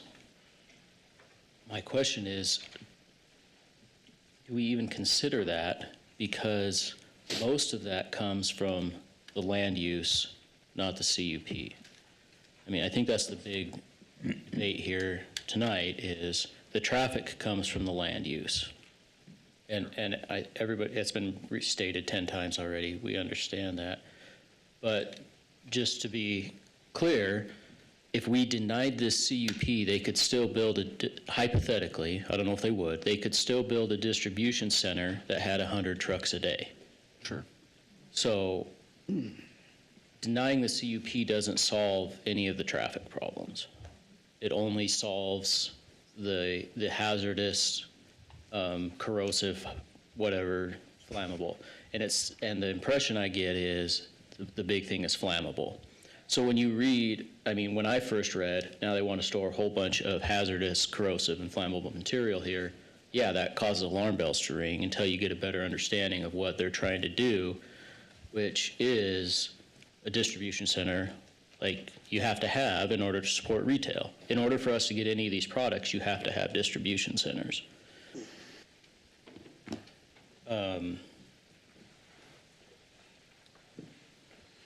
And so I think that makes me feel better, understanding it's not manufacturing of the material, not bringing in raw materials and packaging them, but just bringing them from that type of facility, which we probably wouldn't want here, into just a distribution as a midpoint to get it out to the retail stores so we can all buy it. And we already have facilities disseminating the same products. We do.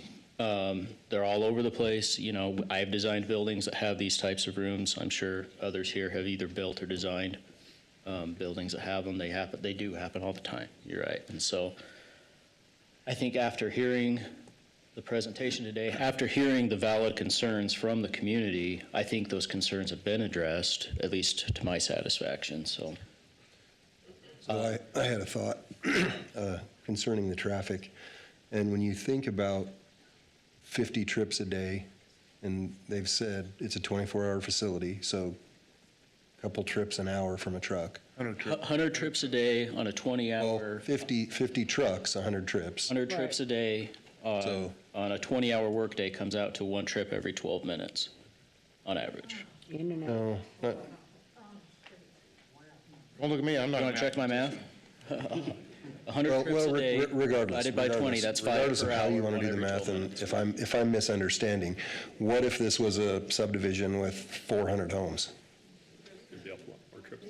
Then the But amount they're of not traffic 18 is going to be, 18-wheelers. but still, the amount of traffic from 200 or 300 houses is going to be substantially more than the trucks that's going to come from here.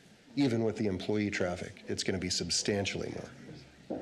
So just a thought. I mean, like I said, I don't think it matters. And then, like you said earlier, what we're here to decide is the CUP regarding the flammable corrosive materials, and is that detrimental? And that's all we are supposed to look at. I mean, that's what our decision is supposed to be about. Not about the land use, because that's already been approved.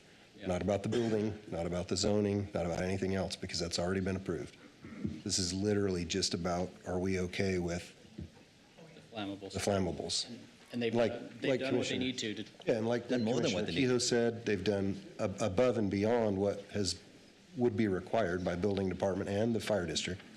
So with that said, I feel okay with it. Yeah, me too.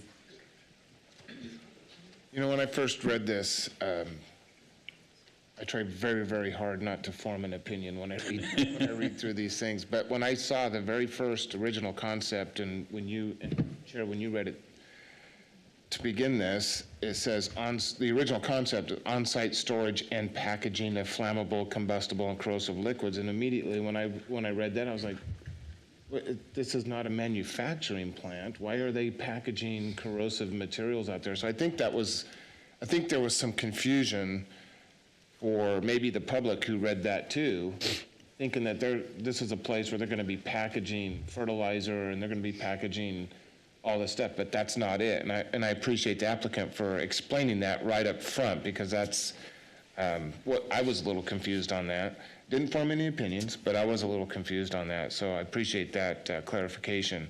I am struggling separating the conditional use permit that we are here to decide on with those very narrow parameters that doesn't include the land use, such as traffic and so on and so on, because all I think of is 150 trucks going through Marketplace and Karcher Interchange, and They're not going through there, though. well, if they're going down North Side too, I mean, that's just as, anyways, but again, that's not here for us to decide. I just have a hard time filtering that out from what I need to make my decision on, so.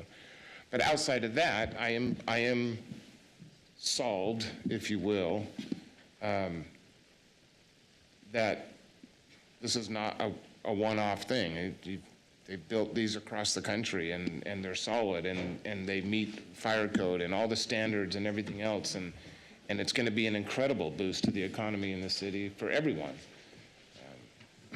But I still have some concerns, though. Are your concerns with the hazardous materials? No. No, it was if they were packaging them on site. Well, and it might, I think packaging shipments, it's a It's like- distribution center, so they're packaging. Shrink wrap around they're it. undoing Yeah, shrink on a wrap, pallet and ship it. putting pallets together, shipping them out to stores. No, I totally get it. We have that all over the place. Yeah, I think We have them all over the city.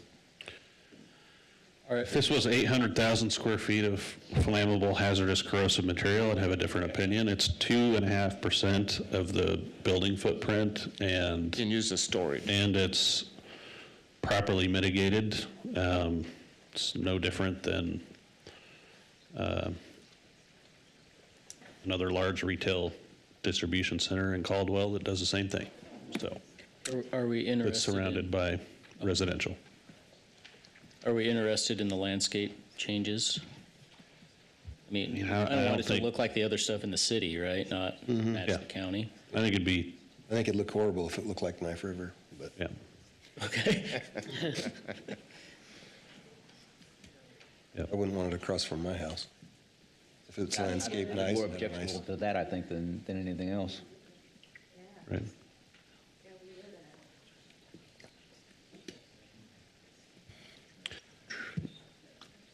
What about you, Turner? Any thoughts? Nope, I think everybody's expressed them. I think the 9-inch concrete tilt-up's going to contain this, if there is a problem there, pretty well, so I don't have any concerns at all.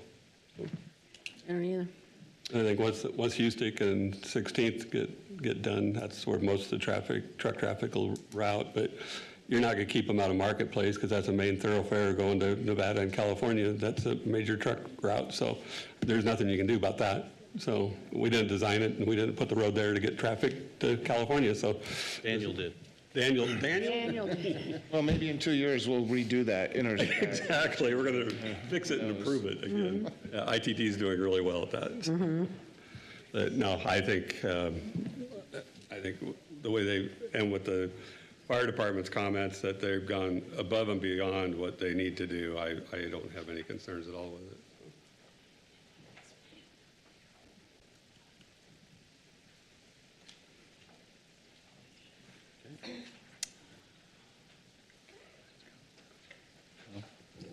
I'll make the motion then. I move to approve the conditional use permit for above-ground storage of flammable, combustible and/or corrosive liquid materials in excess of the quantities allowed by the bulk standards identified in Code 1019-3B on 116.11 acres in the IL zoning district. All of those parcels and a portion of the other parcel in that section and township. Addressed at 0s and 9792 Ustick Road for Bradley Anderson of HM Architects Engineers Incorporated, representing RRMCC7 LLC and RRNMIP LLC, Timothy L. Viol, with the recommended conditions, and adopt the proposed findings for approval as listed in the staff report. Second.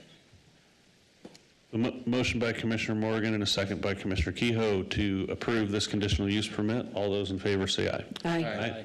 Any opposed? All right, that motion carries. CUP is approved. For the applicant, this CUP will become effective 15 calendar days from the date of the written decision, and reason statement is provided to the applicant unless an appeal has been filed with the Planning and Zoning Department with the appropriate fee. No action should be taken on this CUP until the appeal period has concluded. You must confirm with the Planning and Zoning staff that there have been no appeals. All right, thanks for coming out this evening. And we will go. Whoop, sorry. Move on to. Might want to let those all clear. We'll move on here in a minute. You know, do they still have a drive-in movie theater? Steve. Okay. Steve. It used to be X-rated when I was living there. Yeah, that's where I lived out there. In fact, I could see the movie theater from my house. I have no idea. I can't remember. But nice to see you.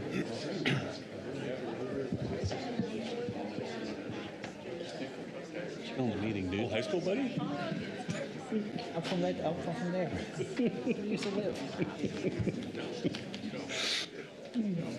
All right. Move on to the last item on the agenda this evening is an annexation and zoning of 134.57 acres to 81.8 acres of RS4, RMH, IL, and BC, potential development agreement, subdivision preliminary plat approval for mixed-use development for East Ranch, a mixed-use community on 5 parcels at Zeros Cherry Lane and 0 Middleton Road for John Bottles of Idaho Holdings LLC, representing Nampa 137 LLC for the original concept of 363 single-family detached dwelling lots with 43 common lots, 1 lot for 396 multifamily attached dwelling units, 1 lot for light industrial flex space development with 1 common lot, 3 commercial lots, which include 4.53 acres potentially for a self-storage facility and 8.3 acres of general commercial development with 1 common lot. Again, we've extended the applicant's time to 15 minutes this evening to walk us through the project. And Ms. Nelson, come on up, state your name and address for the record, and you have 15 minutes. Thank you. Evening, Chairman and members of the Commission. My name is Deborah Nelson. My address is 601 West Bannock Street in Boise. I'm a land use attorney with Givens Pursley. I'm here on behalf of the applicant team that is also here with me, and they will be available to answer questions as well. I want to start with thanking Christy and Daniel and the entire city team for all of their work on this project. Is there a place I should point? Not at me. I didn't do it. Okay, thank you. Also not working. Okay, great, thank you. East Ranch is a mixed-use development on a 134-acre site that's bordered by Interstate 84, Laster, Middleton, and Cherry Roads. This is an infill location between Nampa and Caldwell city limits, touching both sides. I may need you to flip them. As the staff report recognizes at page 4, the applications and the applicant's presentation here meets the required findings for annexation. The site is contiguous to Nampa city limits. City services have been extended to the property at Laster Street, and the city has planned for annexation of the property by including this land in the comprehensive plan. The future land use map designates this property as community mixed use, or CMU, which calls for a mix of uses, including commercial, industrial, and residential uses at a density of 8 or more units per acre. Consistent with the comprehensive plan, East Ranch proposes that mix of uses that will transition. Thank you. I'm not controlling this very well. There we go. Apparently, okay, thanks. These mix of zones will transition in intensity from the existing single-family developments that are in the north and the east. I'll touch on each of these zoned areas. The staff report does note at page 9 that the proposed zones are consistent with the city's comprehensive plan and compatible with the adjoining zoning districts and land uses. So here's the overall site plan. The total residential density is 5.66 units per acre. While this is lower than the 8+ units per acre contemplated in the comprehensive plan for CMU areas, this slightly lower density in the RS4 zoned area provide a nice transition to the existing neighbors to the north and the east. Cherry Lane currently runs along the southern portion of the site and then along I-84 before intersecting with Middleton Road on the west border. As requested by staff, the applicant will reroute Cherry Lane through the site, as you can see here. This will improve safety and provide better connectivity for the area. The new alignment will be designed as a boulevard to enhance the look and feel of the street for both vehicular and pedestrian uses. You can see a close-up of this design here. The landscaped islands are not required, but were included because they serve as a great traffic calming device and create attractive streetscapes. The RS4 zone covers 81 acres and includes 363 single-family detached home sites. You can see here some of the home concepts. This RS4 zone, again, provides a nice buffer between the existing neighbors and the commercial and the industrial and the multifamily uses that are called for in the comprehensive plan for CMU areas. The RS4 area includes over 21% qualified open space, which exceeds the 15% required by city code. East Ranch also includes over 4 miles of pathways and over 8 miles of detached sidewalks. The pathways include 10-foot wide multi-use paths along the irrigation ditch on the east side, along Laster and along Cherry. There's multi-generational amenities with playgrounds and sport courts, a dog park, pollinator garden, landscaped picnic and seating areas. There's something for everyone. The applicant has met with the Steele Falls neighbors to the east on 3 separate occasions, plus an additional 4th meeting with just the HOA board. The closest homes here on the east side, on our property from the east side, are set back from the neighbor's property line by 130 feet. Within this significant buffer area is the Pioneer Irrigation Ditch Facility, plus the applicant will add a 10-foot wide pathway with landscape borders on each side of the pathway. Based on neighbor feedback, the applicant has reduced the number of homes along this border and reduced the overall density within the development by 102 units. The IL zone covers approximately 17 acres and allows for up to 260,000 square feet of light industrial uses. The planned buildings are flex buildings that are demisable down to 5,000 square feet, which will serve a variety of business sizes and allow these businesses to grow in place without having to relocate, which is great for local businesses.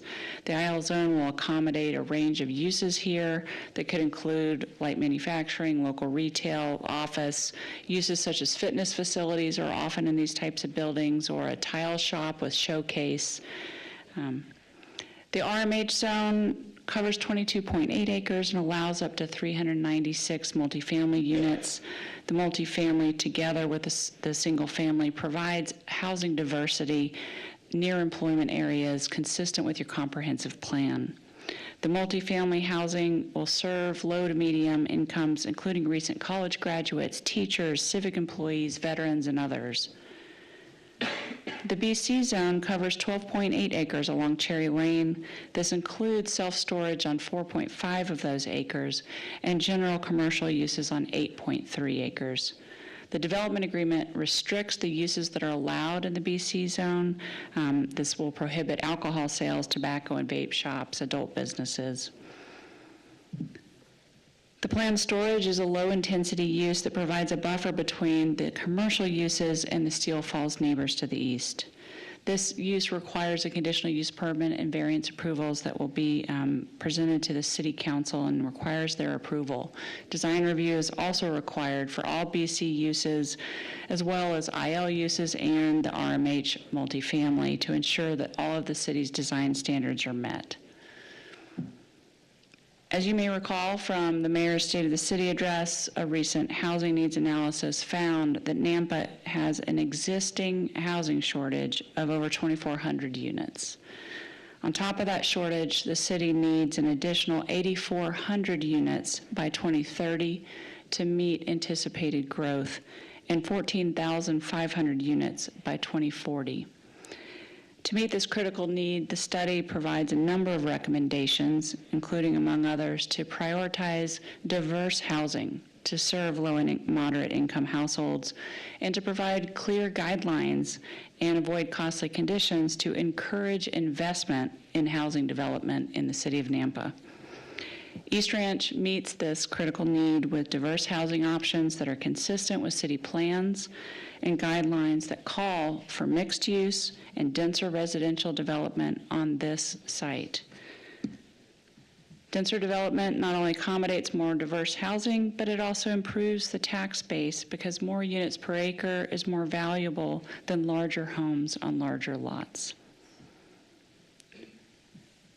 City plans also recognize the benefits of mixed-use development, which include cost efficiency for services, such as fire and police, limiting sprawl, and reducing vehicle trips.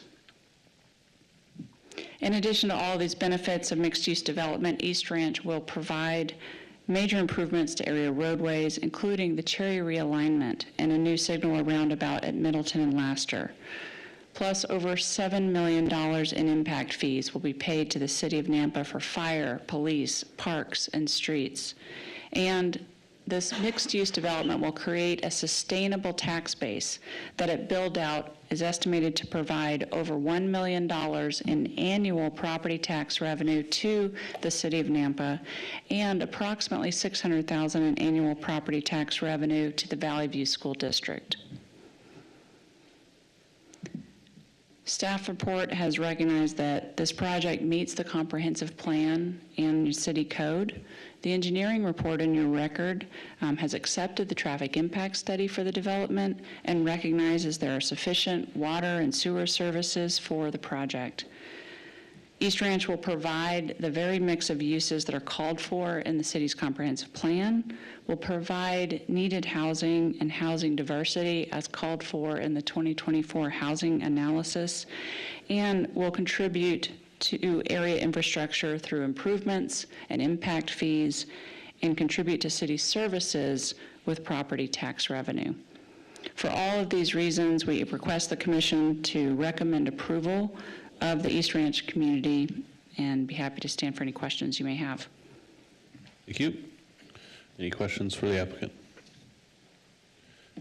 None of this time. Okay. So yes or no? Yes. Okay. You mentioned about the pollinator garden, and a lot of the applications we've been getting lately have been having these kind of odd type of benefits. New benefits, new benefits that they haven't had in the past. What happens, I assume that the people that live there are going to have to take care of this property themselves, or HOA will have to take care of it. But what happens if everybody says, no, it's too much work, I don't want to do that? What does that land revert back to? Something else, or open space, or? Mr. Chairman, Commissioner Kehoe, we would still be required to meet the minimum number of amenities that are required in your code for the zone. But of course, if there's adjustments to those kinds of amenities, the HOA would be able to, within the realm as allowed by the amenities in your code, yes, they could make alterations to that. Pollinator gardens have become very popular because recognizing that there's passive open space is important. And there's also a natural garden area here. And so different kinds of gardens could be accommodated there. If it's not a pollinator garden, it could be a different form of passive open space to meet that same need. Okay, thank you. Any other questions? Okay. Thank you. Thank you. Christy, staff report. Okay. Oh, 1 second. some reason, I'm not sharing my screen.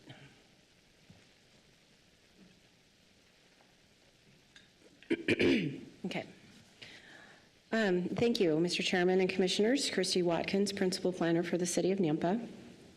The action requested from you this evening is recommendation of approval to City Council for annexation and zoning to 81.8 acres of RS4, 22.878 acres of RMH, 17.07 acres of IL, and 12.83 acres of BC, and a recommendation of approval of the preliminary plat for the East Ranch subdivision.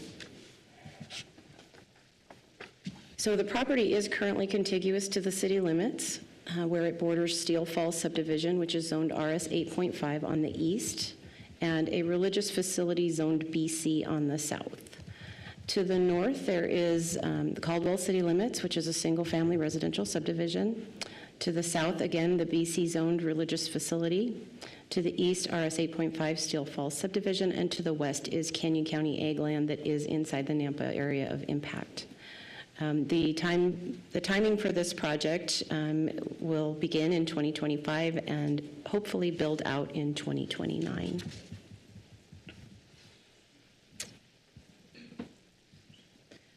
So a traffic impact study has been submitted and reviewed and approved by the engineer. The traffic impact study identifies the following project-triggered impacts: Middleton Road and Laster Lane, install a signal and a roundabout. Dark Zebra Way, Laster Lane, Cherry Lane intersection, an all-way stop.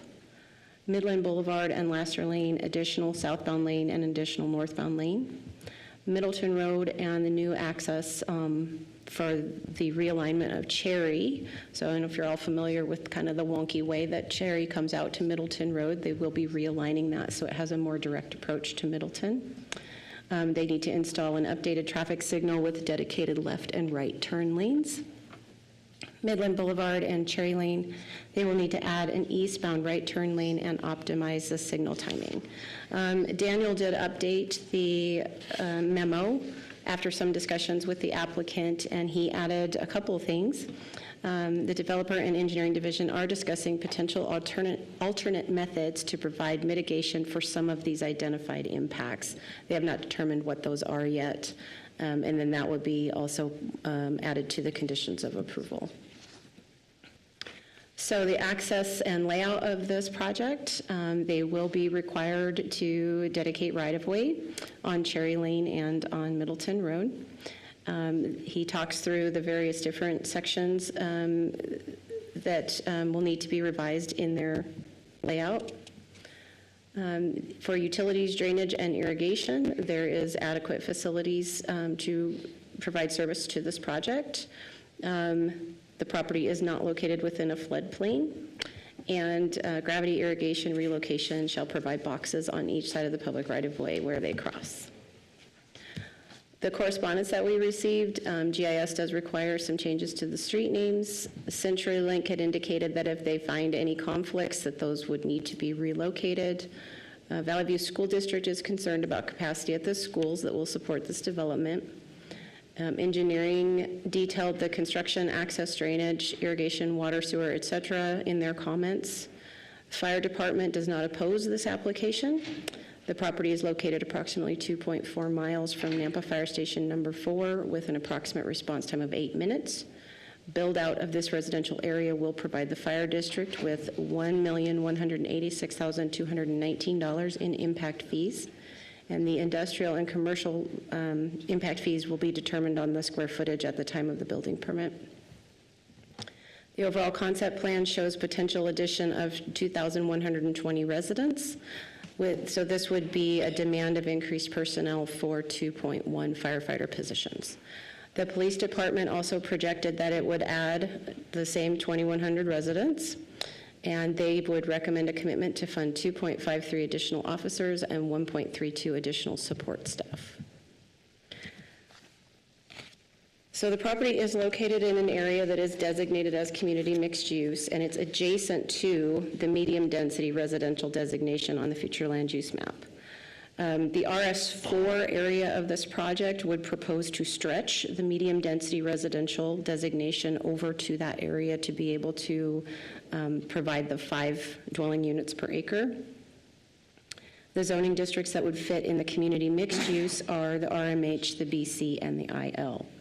There are a number of guiding principles found in the comprehensive plan that are outlined as facts in your staff report, a few of those being defined density, smart growth principles, building design, housing affordability, and the need to provide a variety of housing types with strategies on how to achieve that.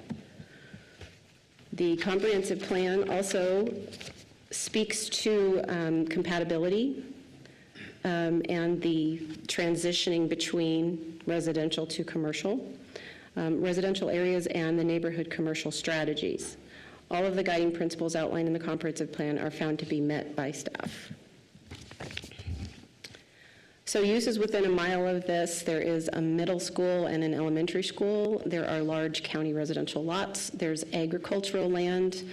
There are medium-density subdivisions, a religious facility, storage units in Caldwell, and existing and future commercial development within a mile. The Valley View schools that will be affected is Desert Springs Elementary, which is 0.83 miles away, Sage Valley Middle School, which is 0.66 miles away, and Ridgeview High School, which is 3.7 miles away. Homes built in this development will match the area in standard building construction. Structures located in the RMH, IL, and BC zoning districts will be subject to design review standards at the time of building permit. The preliminary plat within the RS4 area will be reviewed in accordance to Chapter 8, Chapter 27, and Chapter 33 for zoning, subdivision standards, and landscaping. The public storage facility that's being proposed in the BC zone is required to go to City Council for approval of a conditional use permit and a variance for setbacks, so we will not be discussing that tonight. The analysis of the RS4 preliminary plat, so the residential units, overall, the residential units will be 763. Single family in the RS4 will be 363, multifamily 396. There will be 3 commercial lots and 1 industrial lot. She talked about the density in the single family area, which falls within that medium density residential range. And then in the multifamily residential, it would be 17.3 dwelling units per acre, which is the 8+ required by the community mixed use. The RS4 lot sizes, those allowed are 4,000, the minimum, allowed is 4,000. The maximum allowed is 8,000. Proposed, 4,139 as a minimum and 6,465 as a maximum. All lots meet the lot width and lot depth for code. A 25-foot landscape buffer is required along Laster Lane and Middleton Road and Cherry Lane. As she stated, there's 21.25% of the gross project area in open space, which exceeds the 15% that is required. There's 3 criteria for the findings for an annexation. Excuse me. All private landowners have consented to this annexation. The property is contiguous to the city limits as it is contiguous on the the east and the south sides. And it is can be reasonably assumed to be available for orderly development of the city due to the fact that the surrounding zoning is compatible. They have to dedicate a certain portion of right-of-way on Middleton Road and Laster Lane. Frontage improvements will be required along all frontages, Laster, Cherry, and Middleton. They will be installing a pathway along the canal, and they will need to address the mitigation improvements in the traffic impact study. For zoning, there's also 3 criteria. This would be in harmony with the comprehensive plan because it stretches the medium density residential for the RS4 and it complies with the community mixed use. The uses are compatible with the surrounding area and is in the interest of the public and reasonably necessary for the reasons stated previously. These are the recommended conditions of approval and these are your potential motions. I will stand for any questions. Questions for Christy? Okay. Move along to public testimony for this item. Madam Clerk, do we have a sign-up sheet? Mr. Chair, we have 3 people signed up. The first will be Mark Vanderslice.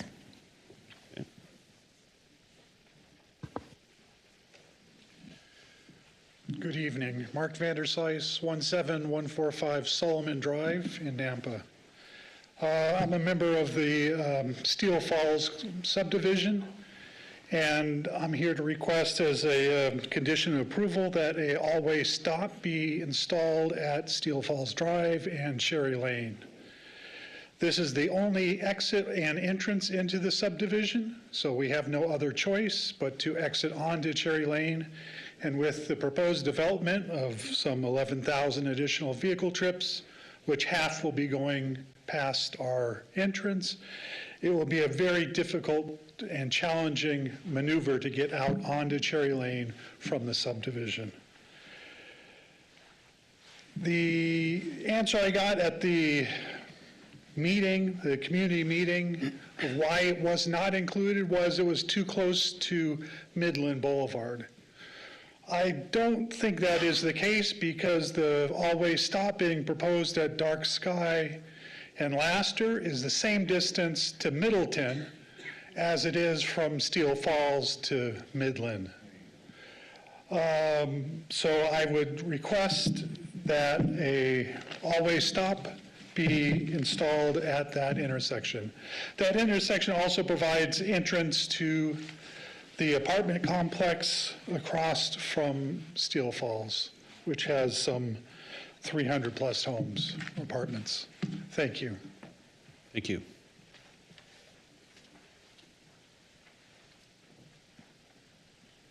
Next is Charles Mount.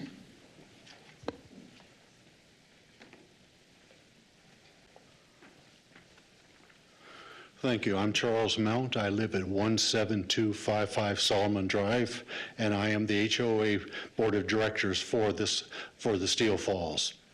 The comment that you just heard is important to us because the area that was just mentioned to you is a very, very narrow section. Our entrance and exit is literally right the same for the Farmstead Apartments. It's also the same area where there's a bus stop for kids. Right now, we can come out of our subdivision, turn left, go down to Middleton, and go to the shops. We appreciate all the excellent work that the Bottles team have done. The design is fine. We think this can be a showcase for the city of Nampa. It will really look cool when people see that. But the bottleneck of where we are right now will create huge problems. People talk to us about going down Eagle Road, and the nickname is Evil Road. They will soon use that for where we are. So we ask serious consideration in your zoning requirements that somehow the traffic be able to move out. We have long agreed that without that, we will all turn right and go way up around Lassiter to eventually get to Middleton or over to Midland. So we believe it's a traffic issue, a safety issue. We just ask serious condition of that. But lastly, we just want to thank the Bottles team because we've met with them several times. We think they've done a great job of trying to redesign this several times. We truly believe this will be a showcase for the city of Nampa. Thank you. Thank you. Next, we have Corey Doyle. Well, I really enjoy, Corey Doyle, 17395 Solomon Drive. Thank you. While I really enjoy looking out at the corn hiding the freeway out my back window, I do appreciate the Bottles team. They've met with us 4 times. They've seen our needs. We went through this with you guys a few years ago with that field right at Midland and Cherry. I don't know how many of you were on the board then. Had a lot more Steel Falls people in those meetings against. You notice a lack thereof. I don't think you're going to find a lot of opposition. I think they've done an excellent job working with us. I will say I would like to see a 4-way stop there. I don't really see how it's their responsibility. It's not on their property. If you guys or city council can work with us to get the highway district to make this happen, it's a problem already, fighting the traffic out of the apartments, and, you know, people can't figure out a four-way stop.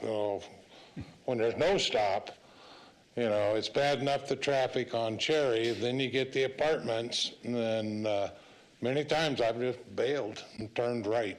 But I support, and I would wish for an approval of their project. Thank you. Oh, my phone. We have no further signups. Okay. Is there anybody else here that would like to speak for, against, or come up? Yes, sir. Just state your name and address for the record. John Rossini, 10485 Michael Lane in Steel Falls Development. I just want to reiterate that the four-way stop is an issue. I mean, that our exit and entrance to our facility, our beautiful HOA facility is important. The apartments across the street, a lot of traffic. The Bottles have done a great job in meeting with us 3 different times, at least 3 different times. They've reduced the amount of density in the project by half, which is really going to help, but it doesn't solve the problem of what's going on in that entrance and exit to our development, not to mention the apartments. But I want to thank the Bottles for doing a great job. And I stand with Corey. I love looking at that corn, but they're going to put something in there, and it might as well be something that's really thought out and done right and with less density. So I appreciate it. Thank you. Thank you. Anybody else? Now's your chance. Okay. Ms. Nelson, you have any closing remarks, rebuttal? We might have questions, I don't know. Thank you, Mr. Chairman, members of the commission. First of all, just thanks to the neighbors for their comments tonight and also their work with the Bottles team to provide feedback on the development and on the community at all those meetings. Their participation has made it a better project for the whole area. So I appreciate that. On the specific request that they all have about the four-way stop at their entrance, that intersection actually was studied in the traffic impact study, and the conclusion of the traffic impact study that was accepted by your city engineer was that a stop sign isn't warranted there, and so that's why it didn't get onto the mitigation list, and that was even with the project trips. And so I know that Daniel's here and can answer any additional questions you may have about that, but I just wanted to point that fact out of what is in the record about that, and would stand for any questions you have. We'll probably ask Daniel. But if you have any old stop signs, just go hammer them in the road. You got it. I got one. We can make that happen. Go steal them from Caldwell. Okay. So, any questions for the applicant? Okay. Yeah, I'm sorry, Mr. Chair, I just remembered. Is there any concern about the freeway noise with this development? I know that IL abuts the I-84 right there, but any concern about the freeway noise? Yeah, Mr. Chairman, Commissioner Kirkman, it is part of the plan that is for that area, and we think that the transition that does have the IL right there, it will help to buffer that and give enough distance separation. I mean, there's quite a bit of residential that is along that interstate now. I think this residential will be a little further back, except for the very southern part of that multifamily area. But again, that use being more intense provides a nice transition up to the single-family detached. And I'll ask this question. I don't know if you can answer it, or it might be more of a Daniel question. If there were the need to put a sound wall up, is that ITD's responsibility to do that, or is that the development's responsibility to do that? And again, if you don't know the answer, that's fine. I'll have the staff respond to that. Yeah, I'll take a stab at it, and then I'm sure Daniel will have a comment as well, if that's all right. But I've worked on projects before that have placed multifamily in particular along interstates, and sometimes there's discussion of sound, and we've even hired sound engineers to address it. And I can tell you it's a very complicated business to actually screen sound. It doesn't doesn't work the way you think it might. It's not as simple as putting Nothing a ever wall. does the way I think it works, Yeah, so, so I think here, we're going to be reliant more on the distance, which is important, of course, for the sound carrying as well. And, it being on that north side of Cherry as well with that location. So I think that here, we don't have any requirement for that in your code, nor are we aware of any particular mitigation that would be effective in this location at this time. Nor really a need for it at this point. I get it. Thank you. Chairman? Yep. If I could make a comment, we've been saying for the last several years that we want a diversity of development, not just single-family homes, not just apartments, and yours has got a little bit of everything. You could have got a warehouse in there with flammable materials, but that's beside the point. But I appreciate you doing what you did, because that's what we've been asking for, and you came through. I'd like to commend you and the Bottles team for working so well with the neighbors. I don't think we've ever had a meeting where 100% of the people speaking were in favor of the project. So that just shows that you guys worked really well with the neighbors, and the neighbors were willing to work with you. So I appreciate that. So. Thank you. We're going to deny the application, though. Any other questions for the applicant? You guys forget we're recording the meetings. Oh. That was a joke. Thank you, Ms. Nelson. I think we're good. Okay. Entertain a motion to close. So moved. Oh, sorry. Motion by Commissioner Kehoe. I'll second it. Second by Kirkland to close the public hearing. All those in favor say aye. Aye. Any opposed? Motion carries. We're closed. By the way, did we text Daffer and tell him we're going again? Okay, good. Okay. I'm here. Right, just waiting. Glad We're gonna have to somebody's start all on. over again. Okay. Tell them we should be at the meeting. Daniel, stop sign? Can you just do it? I mean, that No. place is insane. We do not place stop signs without a warrant. The traffic study looked at that intersection, and it does not fall below the city identified threshold for the operation level of service. In the out years in 2040 something, it shows that in the PM peak, it drops to a level of service D, which is the city's currently adopted acceptable level of service. Today, it operates as a level of service B, which is just fine. The comments related to that this is the only way in and out of this subdivision, I would note that a number of years ago, the subdivision themselves came to the city, and I sat at that podium arguing against closing the subdivision entrance at the north of the subdivision. And so there are truly the potential for more than one way in and out of this subdivision. However, the development themselves chose to petition the city, and council allowed that approach to be closed. Certainly something that could be undone and opened. We have funds that the developer of the Steel Falls subdivision placed with the city for the ultimate build-out of Laster Lane on the north end. As Caldwell's development is working its way up there, that's something that the city will ultimately undertake to finish that out, and then that approach could be opened, and there would be multiple ways in and out of the subdivision which would benefit the residents of this neighborhood. So does that study assume that the north is open or that it's closed like it is today? No, it goes off of based on what is there today. Okay. Daniel, I just drive by. I mean, my office is on Eagle Road, so I deal with evil every day. I would, Mr. Chairman, I would note that the traffic volumes on Eagle Road are an order of magnitude larger than what we are discussing here. Sure, but it's a 4-lane road and it's 55 miles an hour. When's the last time you were able to do 55 on Eagle? I do it really quickly and then I swerve. Between lights? Swerve? No. Sometimes, at like 6 in the morning and 8 at night, you can do 55 on Eagle. But It's just, I avoid the area, and I live close to here, a few miles, and I just, unfortunately, I go to Target elsewhere because I can't stand fighting that traffic. Anyway. But Daniel, is a four-way stop even the best mitigation there?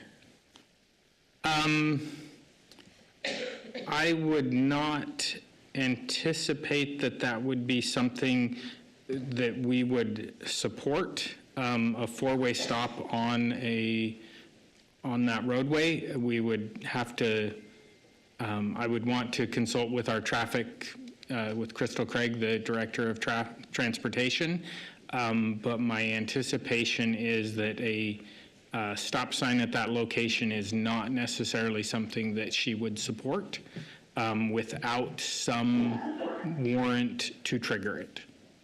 So could you do I guess what I'm thinking is like a light that's triggered but mostly favors Cherry or something, I don't know. That would be a significant investment that is not. Sure. That is not warranted, and I don't believe the city would undertake that. Or roundabout. No. Same answer as before. So Daniel, on that note, sorry, Mr. Yeah, Mayor. can I do one more, and then I'll promise to be quiet for a while? I should have probably asked the applicant, and I'll try you. Is there a, so Cherry's gonna come up and hit Laster, right? Are they proposing a light there as well?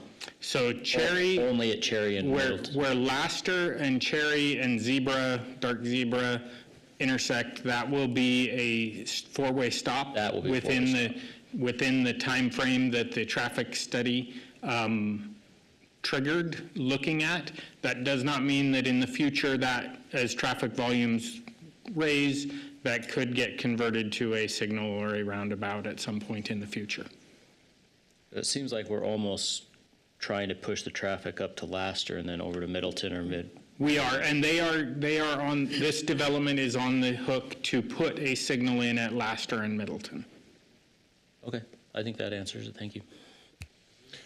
As far as a stop sign, just traffic flow in and of itself is not the only determinant on whether or not to put a stop sign, is it?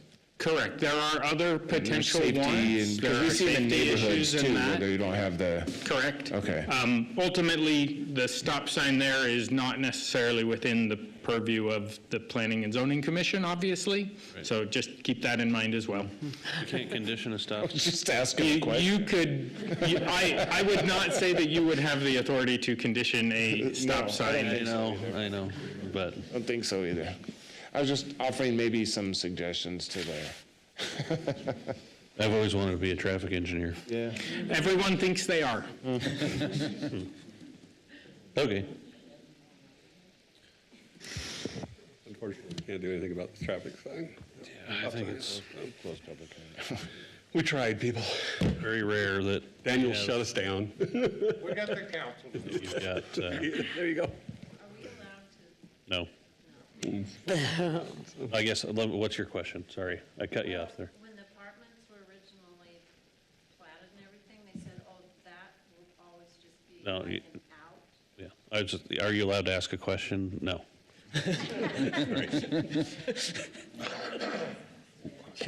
It's rules. We have rules. I was just going to say, like everybody else has said, I mean, it's a big site. It's a lot of units. I don't think we've ever had all approved, everybody that signed up to speak commend the developer and voiced an approval for the project. So I don't know what your strategy is, but might need to talk to you sometime. Luckily, we only build chemical storage facility. No, just kidding. But great job, and I think it's a great use for that site. So I've always wondered what's going to go there beside the church out there. And I think this would be a great project, so I'm in support.